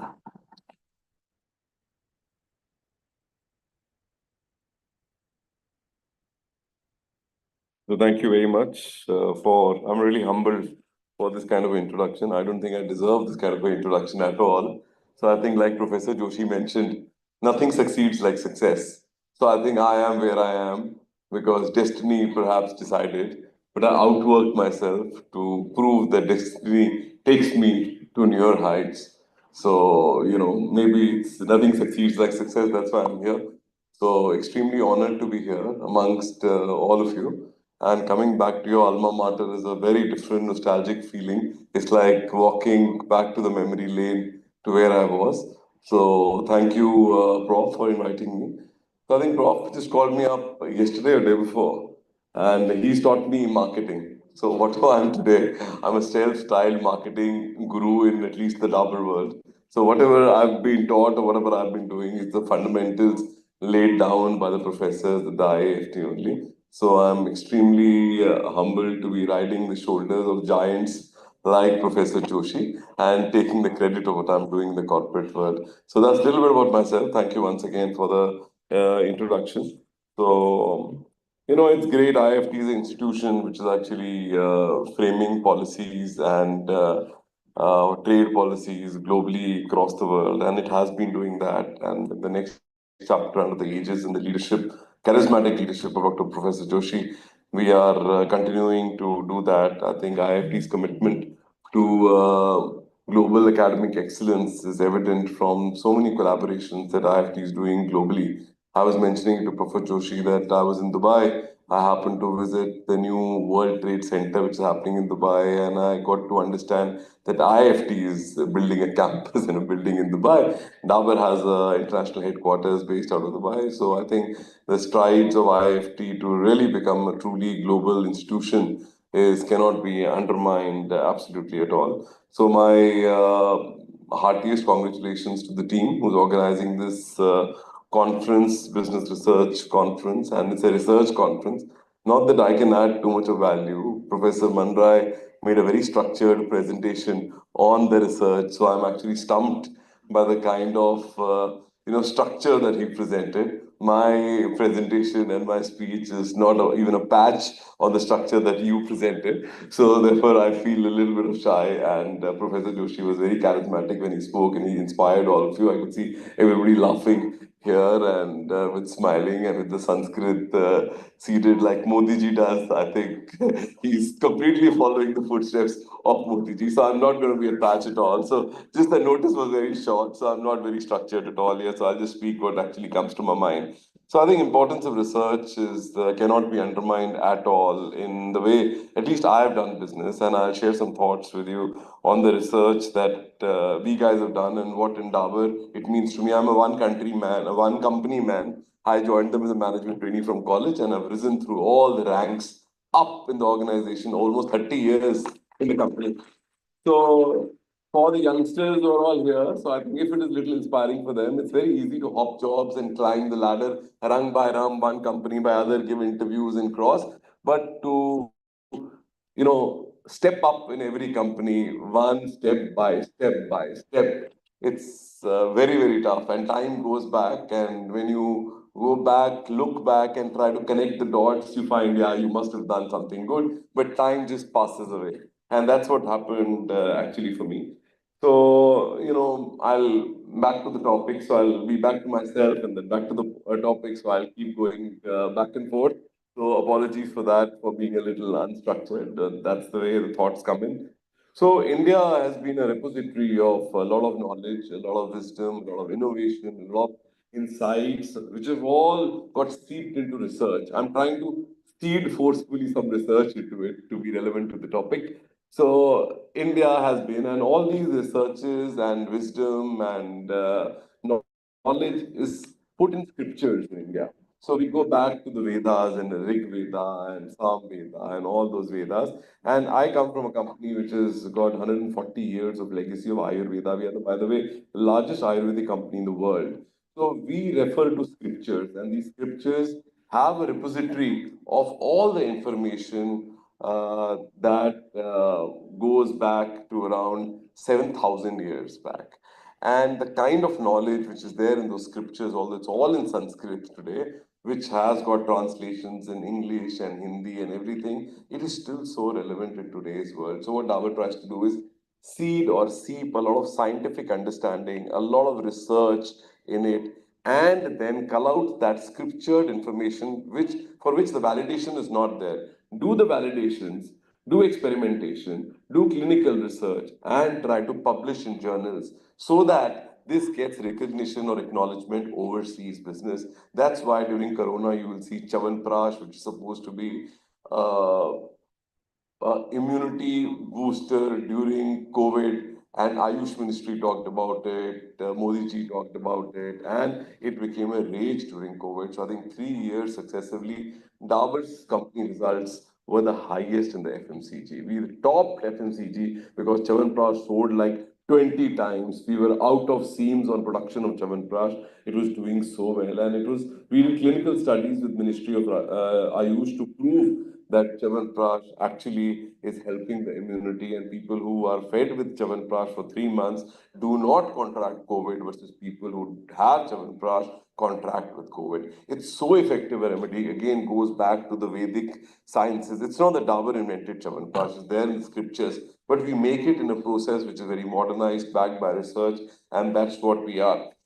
So goes back to research. There were research scientists during that time. We call him Charak Samhita. I don't know, you've heard about this book called Charak Samhita? Charak Samhita is a book. It was written by a Ved called Charak at that time. There was Shushruta, and there's this Shushruta Samhita, which is there. It's a book on surgery. At that time, modern medical science did not know what surgery is all about. And Shushruta actually used to cull out infections through surgery at that time. That's all been modernized now, and the modern science takes credit of what is happening. But India and Bharat has been repository of all this knowledge, wisdom, and we guys are the same DNA here, who is sitting out here, which is very Indian and so relevant. Now, there are examples like Aryabhatta, who was the one who devised mathematics and astronomy, and there were people like Kannad who talked about atomic theory, etc. So that was history. History is now carried forward to contemporary industry today. So most of the companies today in India are wanting to cross borders. Therefore, your topic is so relevant, going beyond boundaries of India and becoming a global organization or a global world today. And most companies are wanting to do it. Take example, I'll give you very basic examples of Bajaj Auto, not Dabur. Bajaj Auto, India has become a Motown of the world today, exporting autos everywhere. If you actually go to Nigeria, you will find Bajaj and Ashok Leyland tractors and Tata buses actually traversing in a country like Nigeria. It's amazing to see what Indian companies are actually doing. You take the example of JLR, what Tata has done to JLR. Unfortunately, Trump is undoing what good work they've already done by putting tariff, and therefore JLR stocks is actually down by around 7-8% in the recent thing. Because of tariff, they are exporting 25% of the produce from UK to USA. And all that is coming to a stumbling block because future PE multiples will fall for JLR and therefore the Tatas. But I think, like Professor Joshi was saying, whatever we think may not really happen, and something else will only happen eventually. Some sense will dawn on what America is actually doing for us. Dabur is supposed to be, should I say, a modern apothecary of the world and taking Ayurveda as a science to the global world, and we are exporting. I was telling Professor Joshi, 25 to 30% of our global business is coming from overseas markets, and we are present in 150, 60 countries. It's a true example of a FMCG, healthcare, food company really traversing the borders of India, navigating the regulatory barriers, the tariff barriers, the non-tariff barriers, and competing in one of the most severe competitive industries, which is FMCG, because every country has its own FMCG repository of products. And to compete in something which is so commoditized, like a food, like a juice, like a food supplement, it's so very difficult unless you prove that you are somebody unique and you have a unique positioning to offer to the consumers, which is not present in the existing country. So we face a lot of tariff, non-tariff barriers. So I'll give you some anecdotal examples. A product like a miswak twig, you know miswak? Chewing twig, दातुन जैसे होती है वैसे मिसवाक twig होती है. दातुन की approval नहीं हुई regulatory, मिसवाक की अप्रूवल हो गई है रेगुलेटरी. क्यों? बिकॉज मिसवाक का मेंशन है हदीत में और कुरान में और दातुन का mention नहीं है, because miswak contains. So these are the kind of non-tariff, qualitative barriers accompany, and we have to produce clinical studies to prove that how a neem, which is a very effective active, is more effective than a miswak, twig, etc. So we compete in these markets, and it's not one market. It's not that approval happens in UK, it'll happen in UAE, in Saudi Arabia, it'll happen in Nigeria, in South Africa. No. Everywhere there is a different regulatory barrier that one has to cross and submit dossiers in those languages, etc. So as a practical manager, the difficulties we face are humongous as compared to the books that you guys. So when you implement researches there, it's a different ball game altogether, and it takes time. What we guys do, we have another product called ashwagandha. Anybody takes ashwagandha? जिसको भी stress होती है उसको अश्वगंधा लेना चाहिए, ठीक है? तो आगे से ले लेना अश्वगंधा आप मार्केट से, डाबर का नहीं, किसी और कंपनी का जो स्ट्रेस होती है. अगर किसी को भी स्ट्रेस है, everybody I think has some amount of stress, so you must take ashwagandha. It's known to be it's a great stress reliever because it releases cortisols and good hormones in the body, etc. So that happens. Then there's another thing called shatavari, which is excellent cardiovascular herb. And nothing, you have to take a pure Shatavari herb, you can buy it anywhere, etc. You can take, not necessarily Dabur. So we have to give some clinical studies, etc. in every country to prove that this plant or shrub or a root or a leaf is growing in India, and it only grows in India, and what all it contains in terms of phytochemicals which help your body. So all those researches happen at our back end. So we've got 150 scientists doing those researches day in, day out. And a Shatavari, there are some like ashwagandha is produced in America also. Ashwagandha produced in America, in California, versus ashwagandha which is produced in Bahrain, it has got a different amount of extract. So we have to do a research which is all about doing DNA testing of the exact extract which is present to prove that Indian ashwagandha can be more effective or Californian ashwagandha is more effective. A turmeric produced from a state, a soil, can be more effective than a turmeric produced in some other state, some other soil, because the amount of curcumin extract it contains, which acts on the cell lining of the cancer, which cures cancer, is very different.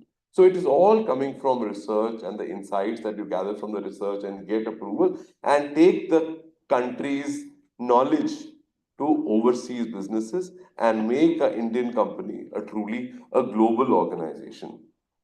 So importance of research back with 200 kind of research submissions submitted here. So I think I just can't undermine the relevance of research and what your conference in 3 days has actually done to bringing research to the fore. But I think one thing very important here is how to interlace the research that you do with the issues that the industry faces. So I had an opportunity to be on the judging panel in IIFT, where there were a group of around 6 groups who presented to me. They were doing the research on makhana, on how to take makhana, because government has set up a makhana board in India. Makhana is another superfood which only grows in this country and grows nowhere else in the world. It's only. So how much of export potential a makhana has, rather than having chips, etc. Makhana is. So there was groups of 6 guys who presented right from the value chain, from procurement to the finished product. I think amazing. We've just let those 6 kids come to Dabur and we told them now from concept to finished product, how to make it profitable. You please do that project with us for around 4 weeks or so and submit a report so that we can market that product under a brand called a Hajmola or a Dabur or a Real or whatever XYZ brand, etc. They will make a marketing strategy, procurement strategy, the whole end-to-end 9 yards they will be able to do. So it's a great engagement. So I would only Professor Joshi to have multiple engagements with the industry, what issues the industry is facing, and the research should be made relevant with the industry, and it will be so much more productive so that you will get so much more remuneration out of this. The kids will benefit so much more. Besides pursuing an academic career, they can also pursue these careers and they can open up startups also. I have replete examples of people from IIFT so one is this innovation research piece that I'm talking about, which is so critical to this conference and what I'm talking about. The second piece is digitalization, which is another force that the world is working. I think Professor Mandrai talked about AI so much. So to me, AI is one small part. I think it's information technology is technology all around, and it is AI. It's changing the world like you can't imagine. And the role of that is being felt in the entire value chain. I'll give you some examples again of Dabur, what we guys are doing. हम लोग हनी बनाते हैं. आपको पता है हनी का कितना controversy पीछे हुआ है, शुगर है, जम जाता है, ये हो जाता है, वो हो जाता है. So much Dabur was in the controversy. You guys must be Dabur consumers because in India we have got a 75% market share here. We are by far the undisputed market leader in the country. So people were questioning us. Our honey is not good, despite being a public listed company, besides having approval from Ministry of Ayush, despite having all the licenses from all the authorities and licensed authorities in India. We produce in 7 states. All states have licensing authorities. They come and inspect our factories, see our end-to-end production, and then they give us certification, and then they approve because we are public listed. We are not an unlisted company that kuch bhi bana denge backyard pe aur bech denge. It doesn't happen with a public listed company in India. FSSAI gives a license, FD authority gives a license. There is so much of red tape in India that even if you want to circumvent these issues, you can't do it in a country like India. It's so tough. So while we had a good honey, we had to prove to us, to the consumers who have been using this honey for 100 years, that we are a good honey. So what we need to do? We needed to use a blockchain technology. What is a blockchain technology? कैसे honey produce होता है? B जो होती है मधुमक्खी घूमती रहती है. कहाँ पे फूल आएगा उस फूल पे बैठ जाएगी, उस पे जाके हनी उससे नेक्टर निकालेगी, नेक्टर निकाल के अपने बी हाइव के अंदर डालेगी और वहां से हम हनी निकालते हैं. और हम क्या करते हैं, artificial way of doing it, हम बी बॉक्सेस लगा देते हैं जहां पे भी मक्खी होती है. अब वो मक्खी घूमती है, कहीं पे वो नेक्टर लेगी, फिर हमारे बी बॉक्स में आएगी. बी बॉक्स को हम ट्रेस करते हैं right from the flower, the flora to the bee box, back to the factory, back to the supply chain warehouse, back to distributor, distributor to retail, retail to consumer. This entire journey is traced back with the help of blockchain. And there are kids like you who are the ones who are actually doing this initiative, doing blockchain technology. Is amazing. Another example of tech intervention in the value chain is in the front end. In the front end, we have handheld terminals. When a salesperson goes to a retail outlet, किराना की दुकान में जाता है, order लेता है, वो order वो अपने मोबाइल में पंच करता है सारा ऑर्डर. अब वो मोबाइल में पंच करता है तो इंसेंटिव देना होता है, उसको इंसेंटिव देते हैं हम through payment directly from the company. अगर स्टॉकिस्ट के थ्रू दे देंगे वो पैसा खा जाता है, तो हम खुद देते हैं.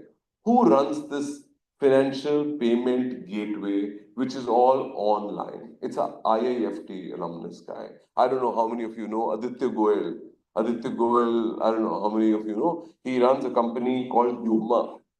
Yoma should be listed. I'm sure Aditya was here in some time. I think he's also very closely collaborating with you. He's one of your great alumnus, and I interact with him on a monthly basis sometimes. So he works with Dabur. I think your alumnus is very networked, Doc. So we work with him a lot, and it's a fantastic digital interface that he's created. All payments go digitally.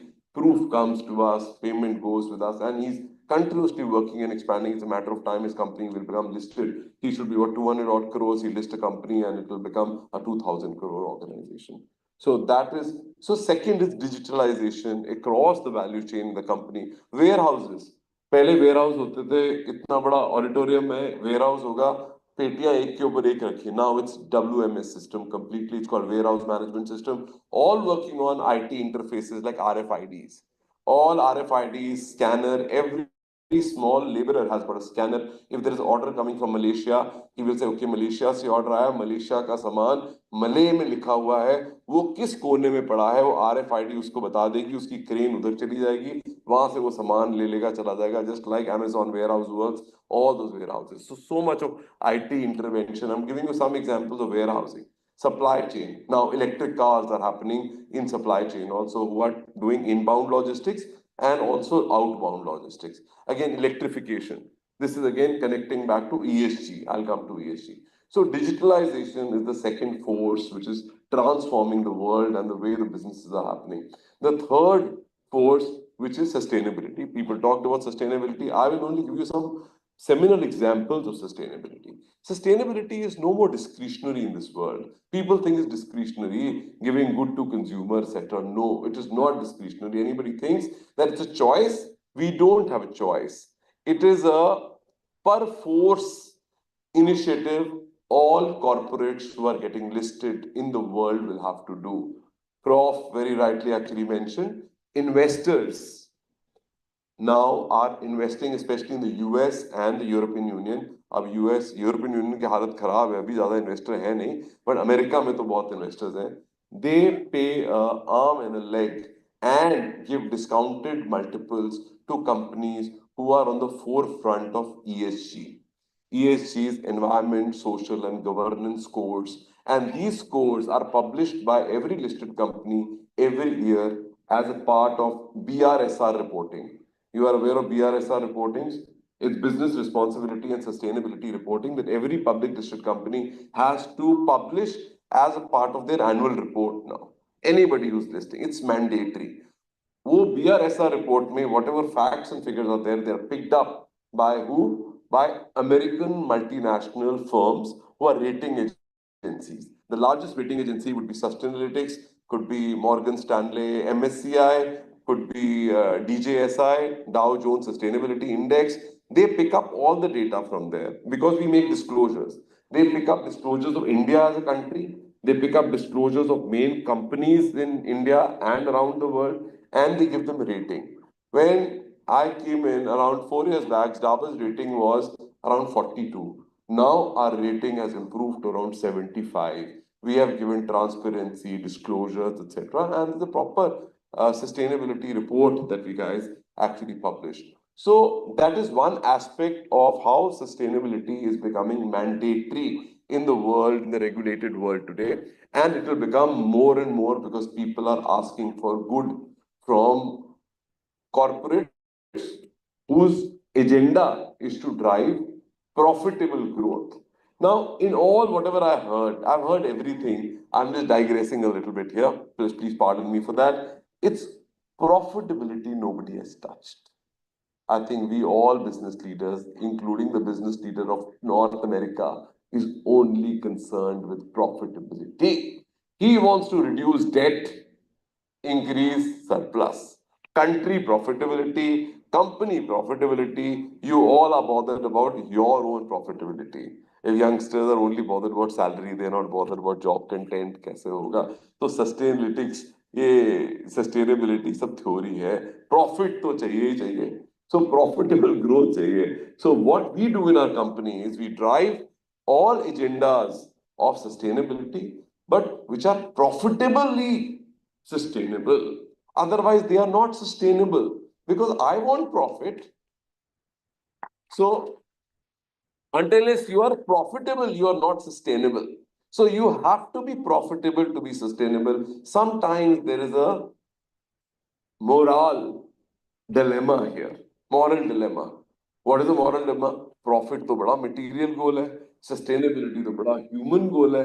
कैसे conflict है? पर यही conflict है, यही life है. पैसा भी चाहिए, पर पैसा चाहिए ठीक तरीके से पैसा चाहिए. So what is happening around the world? Paper is going to become cheaper and cheaper and cheaper. Paper is sustainable, it is recyclable. Plastic धीरे धीरे गायब होता जाएगा as the paper cost will keep reducing in the country. Microplastics, you know, it's all deadly, but Coca-Cola and Campa-Cola, they're all promoting plastic. 10-10 रुपए का plastic है. अब Indian consumer is changing, but it's changing at a fast pace. So we companies like us who are more dedicated to health and well-being, they have a problem in terms of following that sustainability. I can go on and on, but I'm a little privy on the time. So I think sustainability and ESG becomes very important. There's a regulatory angle to it, there is a government angle to it, there is a human angle to it, and there's a profitable angle to sustainability if you want to sustain these businesses. Now, while we talk about these three big forces of innovation and research and sustainability and digitalization in the world, there are very big challenges also that we guys face. And it's a dichotomous world. I will share with you dichotomies as we industry leaders face in day to day. We acquired a company in North America. North America में आपको पता है date बड़ा यहाँ पे कितने का date है रेट कितना डेट रेट है हमने लोन लेना है किसी का बिजनेस खोलने में, कितने का मिल जाएगा लोन बैंक से? 8 to 9%। अमेरिका में कितना रेट है लोन का? हाँ, 2%। तो अमेरिका से लोन उठा लिया, ठीक है। हमने जो कंपनी खरीदनी थी वो प्रॉफिट देती है 15% की, 2% पे लोन उठा लिया, 15% प्रॉफिट वाली कंपनी दे दी, 15% प्रॉफिट आएगा उस कंपनी से, उससे लोन चुकता कर दिया। बड़ा अच्छा है, इक्रेटिव डील है। हमने ले ली कंपनी, नमस्ते लेबोरेटरीज, हमने डाबर एक्वायर्ड कंपनी। कोई अपना पैसा नहीं गया, सब बैंक से पैसा, और उसका इंटरेस्ट हम देते जाएंगे। I am explaining you in very layman's language, it's not as simple as that. You have to manage treasury, but yeah, you have to manage the business. But broadly, it is the back of the envelope calculation. Lala's calculation is like this only: कि you take the loan and you give the company. Okay, we said, okay, we will acquire an American company, and we have a footprint across the world in 150 countries. Whatever is produced in America, produced at $5, I will produce in Nigeria at 500 naira, which is $2. हमने costing कर ली कि Nigeria में बनाएंगे, labour भी सस्ती, light भी सस्ती, सब कुछ स्ट्रक्चर, लैंड भी सस्ती, नाइजीरिया में बनाए, क्योंकि कंजम्पशन नाइजीरिया में हो रही है और प्रोडक्शन हो रही है अमेरिका में। तो वो American company, it's producing in America, captive consumption in America, we will consume in Nigeria and we will manufacture in Nigeria and we'll consume in Nigeria. So it made brilliant sense for us. We acquired the company. I'm just giving you one hypothetical example. We started producing the American goods in South Africa. We started producing it in Nigeria. We started producing it in Dubai. We started producing it in Egypt. We started catering to, I'm telling you, this is over a span of 10 years. I'm telling you problems that we guys face. What you think in theory and what actually happens is completely different. It will be a stark shock that we get. So we acquired a company in dollar terms. It's an Indian company. $100 million invest कर दिए dollar के अंदर। उस समय $1 के अंदर आते थे करीबन 60 रुपए, अब आते हैं 90 रुपए। एक तो इंडियन रुपी डेप्रिशिएट हो गया, हमने तो डॉलर में ही पैसा उठाया था, कोई प्रॉब्लम नहीं है, डॉलर का डॉलर में पैसा जा रहा है, नो प्रॉब्लम। हमने उसकी मैन्युफैक्चरिंग लगा दी नाइजीरिया में। Nigeria currency in 6 years time depreciated by 80%। जितना इन्वेस्टमेंट नाइजीरिया में सब खत्म। तो जो प्रोडक्शन वहां होती थी वो सब जंक। जो production, Egypt currency depreciated by 100%, Turkish currency depreciated by 80%। as dollar kept going up, the currency, all the investment went down. So after 10 years of acquisition, we realized what we spent and what we are getting today in Indian rupee terms, it's not worth. We have already paid up all the debt, but the opportunity cost of the money invested there, had we invested in an Indian company, it would have given us much more benefit. Similarly, we invested $50 million, $70 million in a Turkish lira. Turkish lira तो 200% से depreciate हो गया। जब मुझे याद है मैं international business Dubai में गया था, एक टर्किश लीरा में 40 रुपए आते, आज की डेट में एक टर्किश लीरा में 2 रुपए आते हैं। तो आपका हॉलीडे बड़ा सस्ता है। तो मैं आपको सबको बोलूंगा आप टर्की जाइए, एक लीरा के अंदर 2 रुपए आते हैं होटल पर, वो होटल यूरो में लेते हैं, वैसे वो बड़े बदमाश है, तो वो टर्किश लीरा में नहीं लेते, पर चीजें बड़ी सस्ती, लेदर बैग्स, लुई वीतो, वो सब टर्किश लीरा, वो बड़े सस्ते आते हैं। तो कभी साल में ट्रिप होता है तो मैं बच्चों के लिए गिफ्ट ले आता हूँ वहां से branded. So these are the basic problems that we face in terms of one big challenge is currency depreciation, because as Trump will increase tariffs, dollar will appreciate, all developing economies will keep going down and down and down. Gradually, hopefully, India will be able to come out of this issue. But yeah, it's a cyclical world. If it goes up, it will come down also. Then what we do is we do nearshoring. I'll give you an example which near home is Dubai. We used to produce in Dubai. Dubai में GAFTA होता है, Greater Arab Free Trade Agreements that we have. So if you produce in one Arab nation and you sell to around 30 countries in the Arabic nation, it's duty-free import and export. So Saudi Arabia largest market, 4 crore की population है, हमने Dubai में बनाया, माल बेच दिया Saudi Arabia में, first class हो रहा है, कोई टैक्स, कॉर्पोरेट टैक्स नहीं लग रहा, कुछ नहीं लग रहा, first class. Dubai, Mohammed, new sheikh has come. Who's the new sheikh? Salman. MBS. MBS says Saudi has to be as good as Dubai.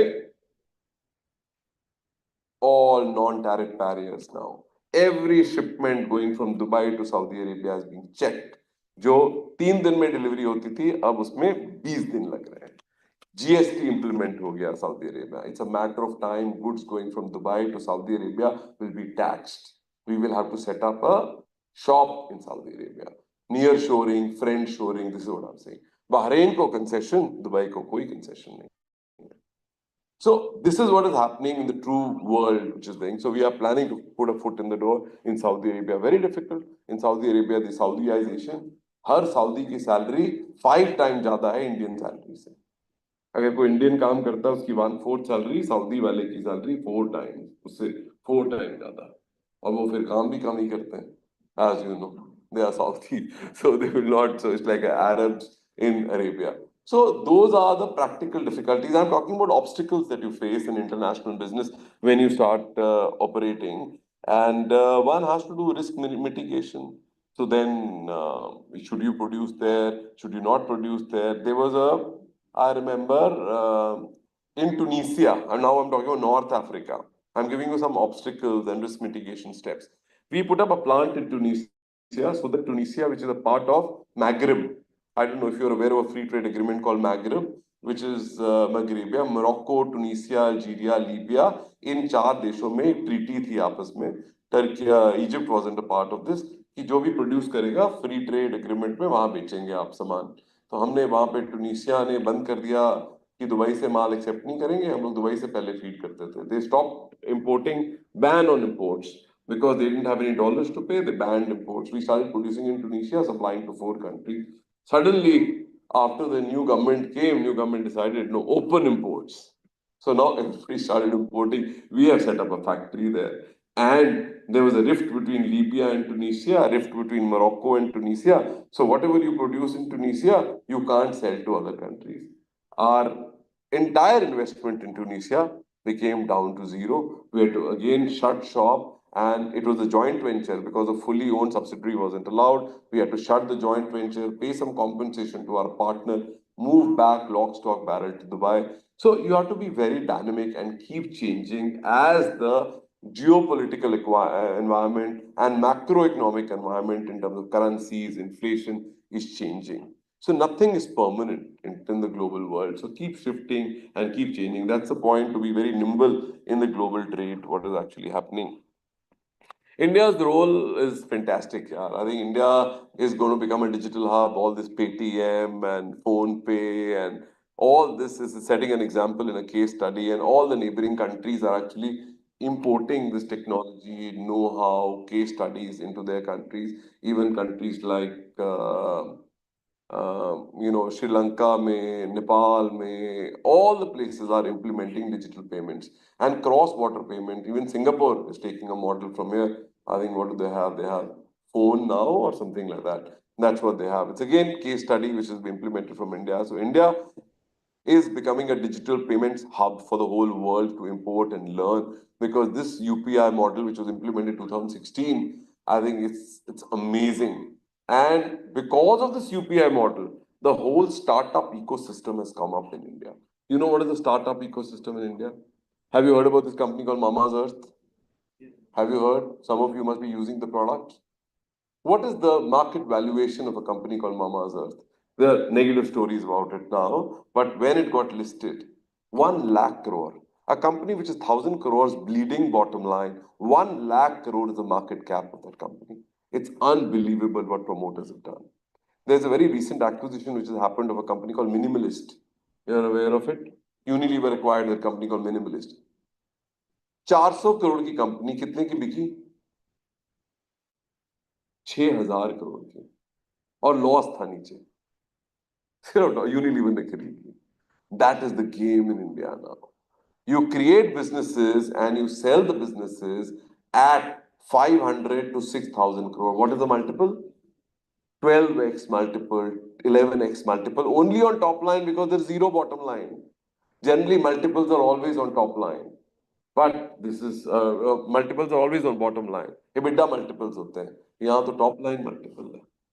Amazing ecosystem. And who's investing in these companies? Unilever is a company from? कहाँ की company? European Union. UK. One headquarters. So all money is coming into India. FPIs are putting money in India. FIIs are putting money in India. Ps are putting in money. Industrialists, VC, all are putting money into India. Pura ecosystem in India is evolving around these startups now. This is because of this digital payments which has come in, and therefore these small entrepreneurs are able to build businesses which you can't imagine how big these businesses have become and will become as they start exporting. They will start, abhi to this, I'm talking about India story, but as they export, they will all become global businesses. Another person, minimalist, I'm just completing the story. You know, Gujarati businessman, Doc, there is a company called Ordinaire. अगर आप ऑर्डिनर का pack देख लेंगे serum का जो मुंह पे लगाते हैं और मिनिमलिस्ट का पैक देख लेंगे आपको लगा कार्बन कॉपी है वो गुजराती कभी कनाडा चला गया और वहां से वो पैक ले आया उसने इंडिया में रेप्लिकेट कर दिया मॉडल डिट्टो खुद नहीं बनाया किसी फैक्ट्री थर्ड पार्टी को बोला बना दो पैकेजिंग दे दी उससे बनवा लिया उस पे 60% मार्जिन बना के मार्केटिंग अच्छी कर ली है बना के और उसको बेच दी 400 करोड़ की कमरा 400 करोड़ तक बहुत काम किया फिर बेच दी 6000 करोड़ की अब वो रिटायर होके गोवा में बीच लेके सो गया है यही है हमने भी एक्वायर करी बादशाह मसाला वो भी ऐसे ही है इसी मल्टीपल पे है तीन टाइम टॉप लाइन के मल्टीपल्स पे so this whole ecosystem where the companies will come either they will grow or they will list or they will become global businesses all they'll be acquired by behemoths like a Unilever because they also have to survive उनकी growth नहीं हो रही because आपको पता है पूरा another ecosystem is established because of Modi's initiative of digital payments, e-commerce. People are buying goods on e-commerce. All the methods. You know what's happening in quick commerce? Some of you should have bought shares of Blinkit. खरीदे Blinkit के shares? नहीं खरीदे तो जरूर खरीदना. हाँ, because this will grow in this country like you can't imagine. It is only present in some 30, 40 metro cities. It will only grow into this country. Quick commerce is growing like you can't imagine. Tomorrow, Amazon will also become quick commerce. Flipkart is also going to become quick commerce. Obviously, Blinkit, Zepto, all these are quick commerce model. Zepto, you heard about Zepto? Who is the owner of Zepto? Valicha की age क्या है? हाँ? 23 years of guy sitting on market valuation of 2 lakh crore. Can you imagine? 2 lakh crore की valuation पे बैठा है 23 साल head of marketing ले लिया है 21 साल जो पूरी कंपनी चला रहा है I visited his office and first interaction he made my presentation to me was and I was completely sold out. मैंने अपने डाबर के शेयर प्लेज करके जेप्टो के शेयर ले लिए मुझे अपने में इतना फेथ नहीं है जितना मुझे उस यंगस्टर में 23 साल के यंगस्टर में फेथ है और उनका ब्लॉक इतना बड़ा था कि मैं अफोर्ड नहीं कर पाया तो मुझे फोन करना पड़ा मैंने कहा बलेचा यार थोड़ा मेरे लिए डिस्काउंट कर दे उसने कम डिस्काउंट कर दिया तो मैंने खरीद लिया इतना फेथ है मुझे उसके अंदर पर अभी he is also going through the problems because total stock market is actually down but again things will not remain the same hopefully things actually bounce. So this ecosystem of startups is amazing which India is getting and these businesses will only become globalized as you go on and all these businesses are built on insights of questioning status quo. Whatever we are doing conventionally, we have to question that this is not the way to grow. It is something different I need to do. Amazon was delivering 2 दिन में 3 दिन में उसने कहा नहीं मुझे तो deliver करना है आज ही ऑर्डर लेना है और 2 घंटे में ही डिलीवर करना है सब लोग बोलते हैं एक्सीडेंट्स हो रहे हैं सब मर रहे हैं सड़कों के ऊपर ड्राइवर्स रैश चला रहे हैं all those sustainability all people who are pursuing they're saying no this is not going to but even Amazon is going to shift there now Flipkart is going to shift now anybody who disrupts the business model will face resistance and a message to you all on this valedictory is take risk and disrupt the existing business model and you will have something fantastic going for you guys. So I think that's a message that I would say. The last, I just want to once again congratulate all of you who organized this conference for 3 days. I'm sure you guys have really gained a lot of knowledge and insights, etc. I did not have the privilege of attending it, but I must congratulate Professor Joshi for having organized. I think I've seen IIFT before and I'm seeing IIFT now. So I think he's a transformational leader like Modi ji is. I think, and he'll take and that's why he called me up. And I wanted to catch up with him for a long time. And I said that I must go and break ice with the college. Although I'm interacting with the college with whatever limited time I have, I want to give back. Now, this is my calling to give back to students like this because this college has given me so much. So, in some which way, if I can give back to the college through some nuggets of wisdom, is what I can give back. So, when he called me up, I said, no way, I have to make it, but this is the worst time. He said, this is the best time. I think a corporate India के लिए तो ये worst time है, financial year closing है मार्च की 28 तारीख को बैठे हैं, सारे देख रहे हैं कि सीईओ चला गया है ये वैलिडिक्टरी एड्रेस देने के लिए, तो बड़ा मैं तो रोचा अपनी जॉब रिस्क पे करके आ जाऊं, ठीक है। प्रमोटर्स को पता लगेगा कि मैं आ गया तो वो तो बहुत ही परेशान हो जाएंगे, तो मेरे लिए तो एक yeah. Oh, this is live on YouTube. Yeah. So I'm a married man now. So you got me married. मुझे अश्व करना चाहिए immediately अभी. So I think it's fantastic to be here, and I want to congratulate him. He's really a charismatic leader, and so it's amazing. I've been taught by him. So it's absolutely homecoming for me, guys, and I'm confident that you guys will go far from here. And I thought I was confused before coming in कि valedictory address ये session का तो नहीं है, तो मैंने कहा आपको I'll give you some good advice, but I'll kept on the side. So that also sometime I'll come and give you a motivational lecture if at all it is motivating for you guys. So thank you for having me and wish you all the very best. And thanks a lot, professors and the faculty, and for organizing this. Thank you.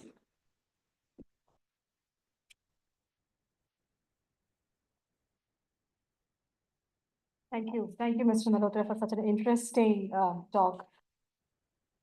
We now come to one of the most exciting moments of the evening, the award segment. We will begin with the Best Paper Award across each track, sponsored by Sage Publishing. So I request all the dignitaries on the stage to please step forward to present the awards. And I request all the authors who are present here to please come onto the stage to receive their certificates. So I will start with, and I request the backstage team to be prepared. So I would also request Mr. Rahul Sharma from Sage Publishing to please come onto the stage.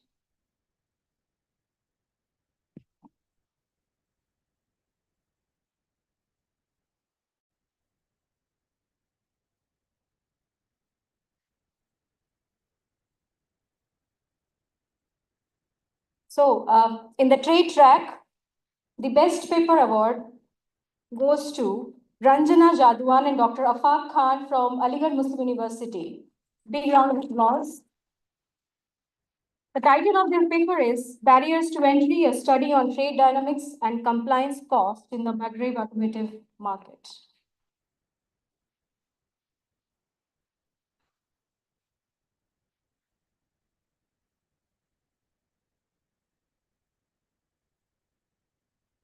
Congratulations.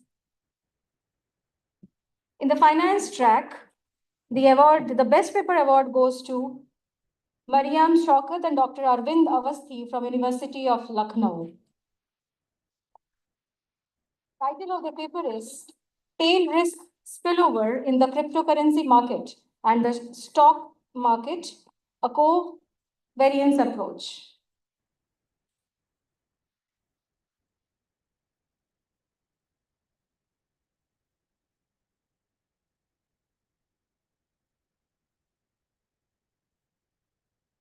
In the economics, the award goes to Srijan Shashwat and Professor Arun Kumar Giri from BITS Pilani campus.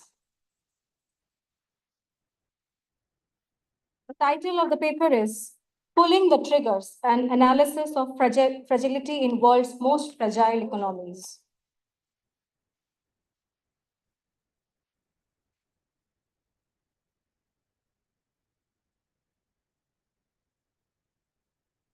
In the marketing track, the award goes to Ms. Rekha Isaac and Dr. Prashant Chaudhary and Dr. Neelam Raut. From Vishwanath Karag, MIT World Peace University. The title of the paper is Gen Z's Processed Food Consumption in India, a Sustainability Perspective and Business Insight Using PLS SCM.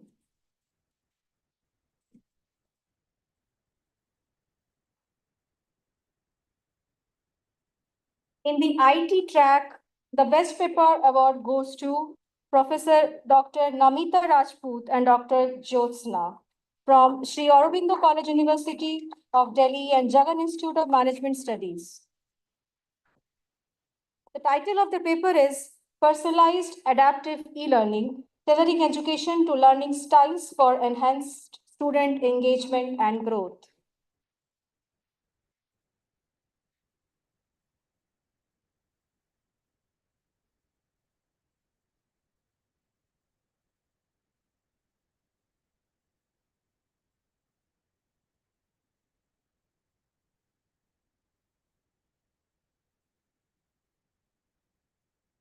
In the operation track, the best paper award goes to Dr. Ashish Yadav and Dr. MKP Nayak, Dr. Tina Singh from New Delhi Institute of Management.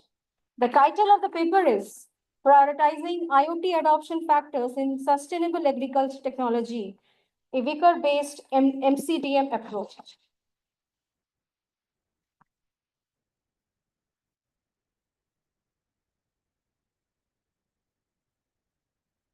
For the GMS track, the best paper award goes to Swarali, Pooja, and Anisha. They are joining us online. Congratulations to all of you.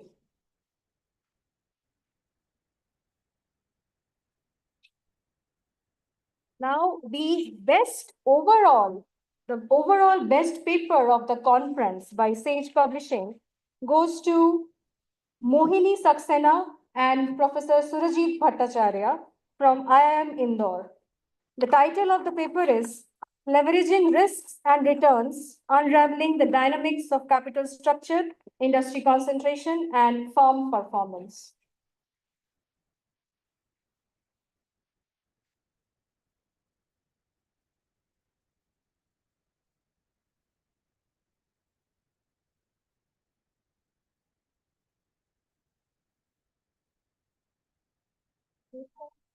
Yeah.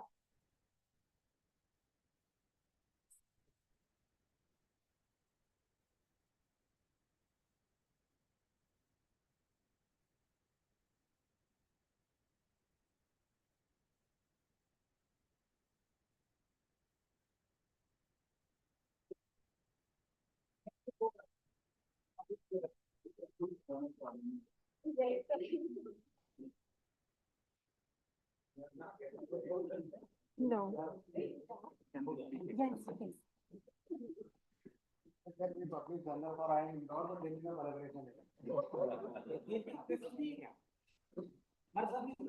Thank you. Congratulations. Thank you.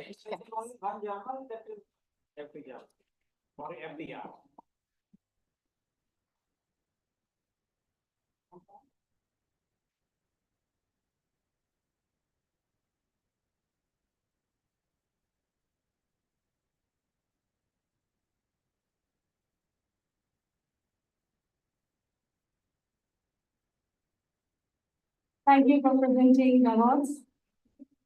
We have been very transparent about our evaluation process. It was so transparent that none from IIFT was given an answer. Otherwise, you think we have been done. So thank you so much. The results of the Journal of Global Marketing Best Paper Award are currently under review, and the winners will be announced and intimated separately in due course.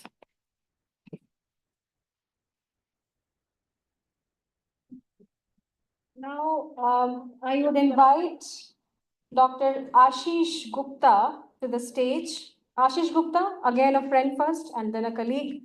Dr. Gupta is a faculty member in the area of marketing. His research in consumer behavior has been widely recognized with publications in reputed journals and over 1,000 citations to his name.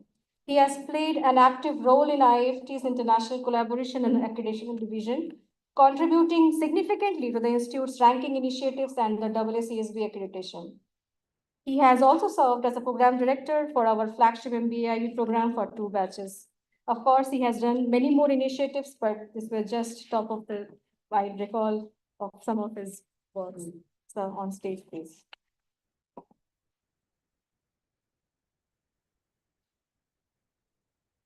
Thank you, Arunima. Good evening, everyone. So the best way to celebrate success is to thank people who made it possible. As we conclude GBRC 25 at IIFT Delhi, it's my honor and privilege to deliver a vote of thanks on behalf of GBRC team. At the outset, I extend our heartfelt gratitude to our Vice Chancellor, Professor Rakesh Mohan Joshi, for his visionary leadership and constant encouragement. A special thanks to our conference chair, Professor Ashish Pandey, whose support and involvement at every step made this event possible. We are grateful to our esteemed faculty members across IIFT's 4 campuses, Delhi, Kolkata, Kakinada, Gift City, for their support and contributions. A warm thank you to Professor K. Rangarajan, Head of IIFT Kolkata campus, Professor Saradi, Head IIFT Kakinada campus. We also express our sincere appreciation to the division heads for their continued support.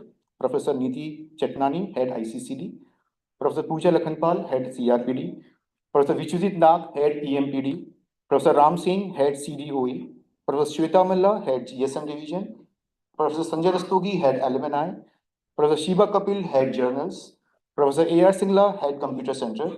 Their guidance and collaboration were instrumental throughout this conference.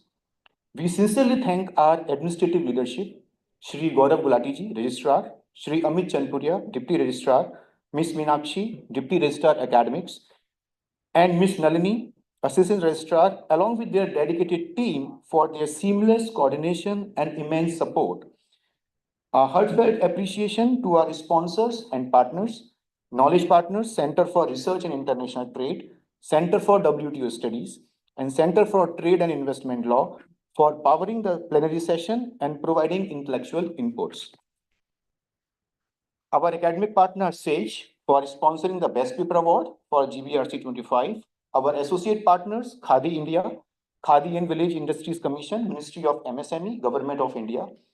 We would like to acknowledge our track coordinators for their management of technical sessions, Professor O.P. Wali, Dr. Himani, Dr. Tuhina, Dr. Arunima, Dr. Anju Goswami, Dr. Charu, Dr. Papia Ghosh.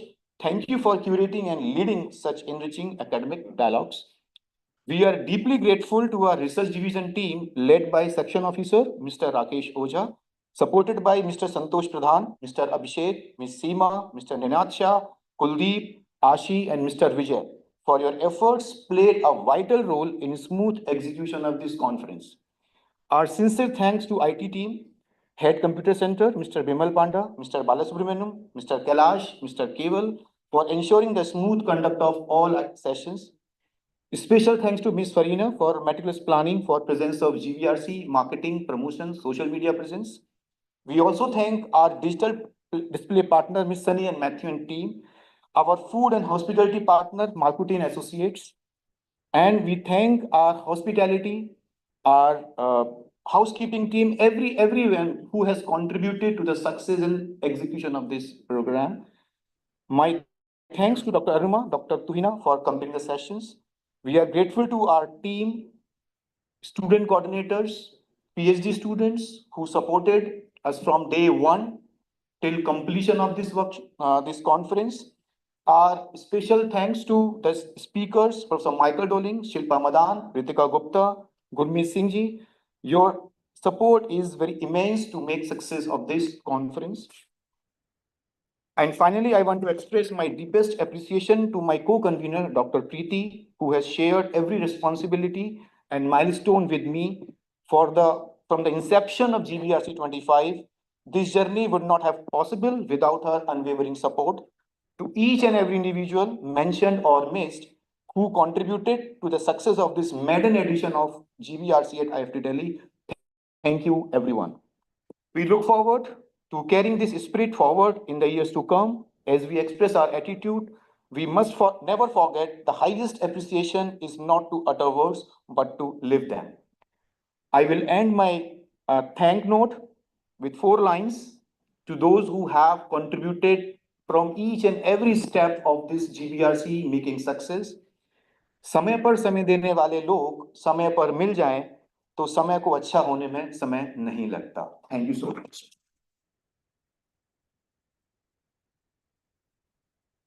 Thank you once again. Namaskar.